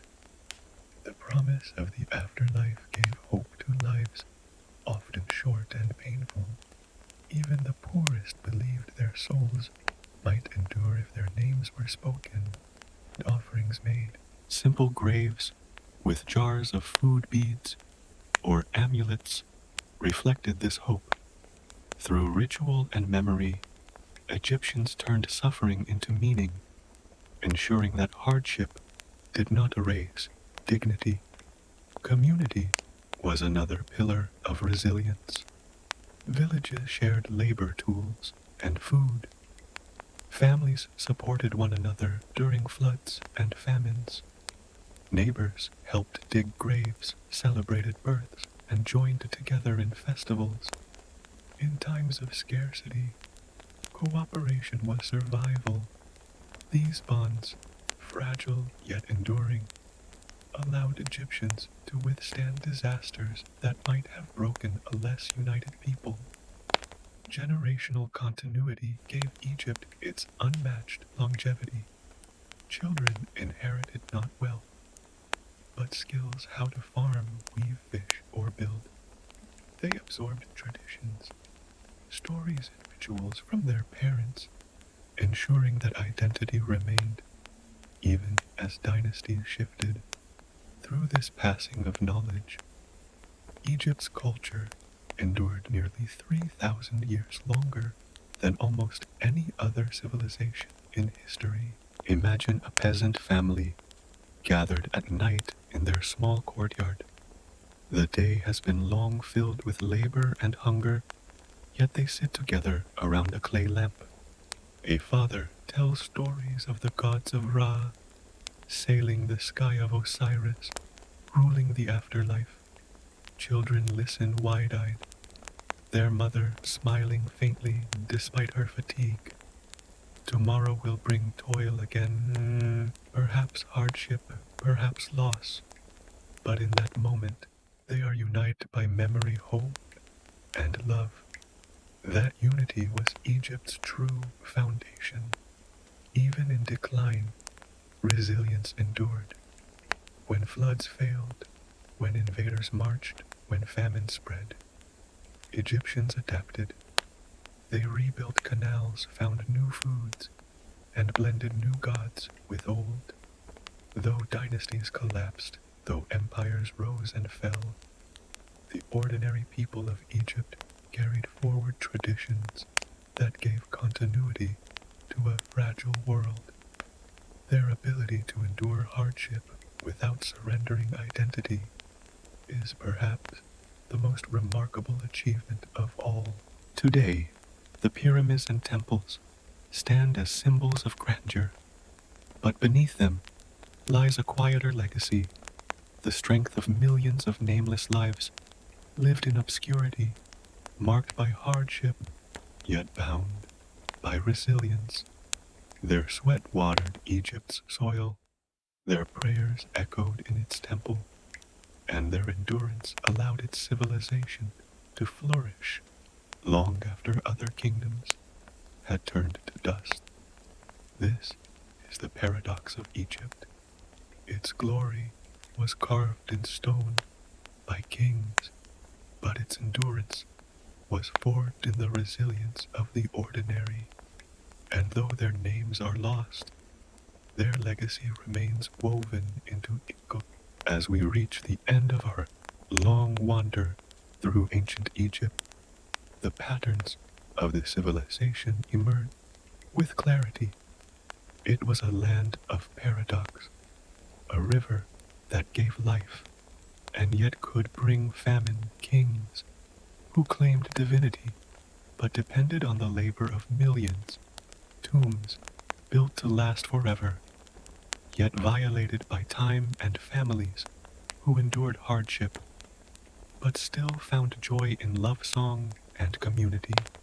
We have seen the Nile's fickle floods, the terrors of war and conquest, the fragility of health, and the monumental burden of building eternity in stone.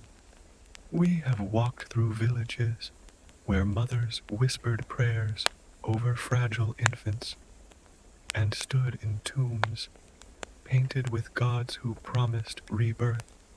Each moment revealed the same truth, that life in Egypt was beautiful and brutal in equal measure, and yet through it all the Egyptians endured. They endured hunger, disease, oppression, and grief. They endured through family bonds, through rituals that gave meaning to loss, through resilience woven into every act of daily survival. Their kings left monuments of stone, but the true monument of Egypt was its people, the nameless millions who bent their backs beneath the sun and carried their civilization forward for 3,000 years. Perhaps that is why Egypt continues to haunt our imagination. The pyramids may rise against the desert sky, but it is the resilience of ordinary people that speaks most clearly across time.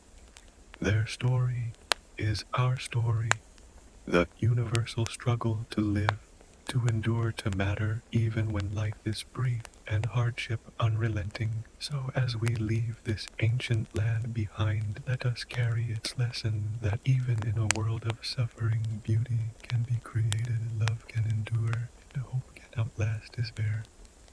May these echoes gently drift with you into dreams, soft as the desert wind beneath the stars.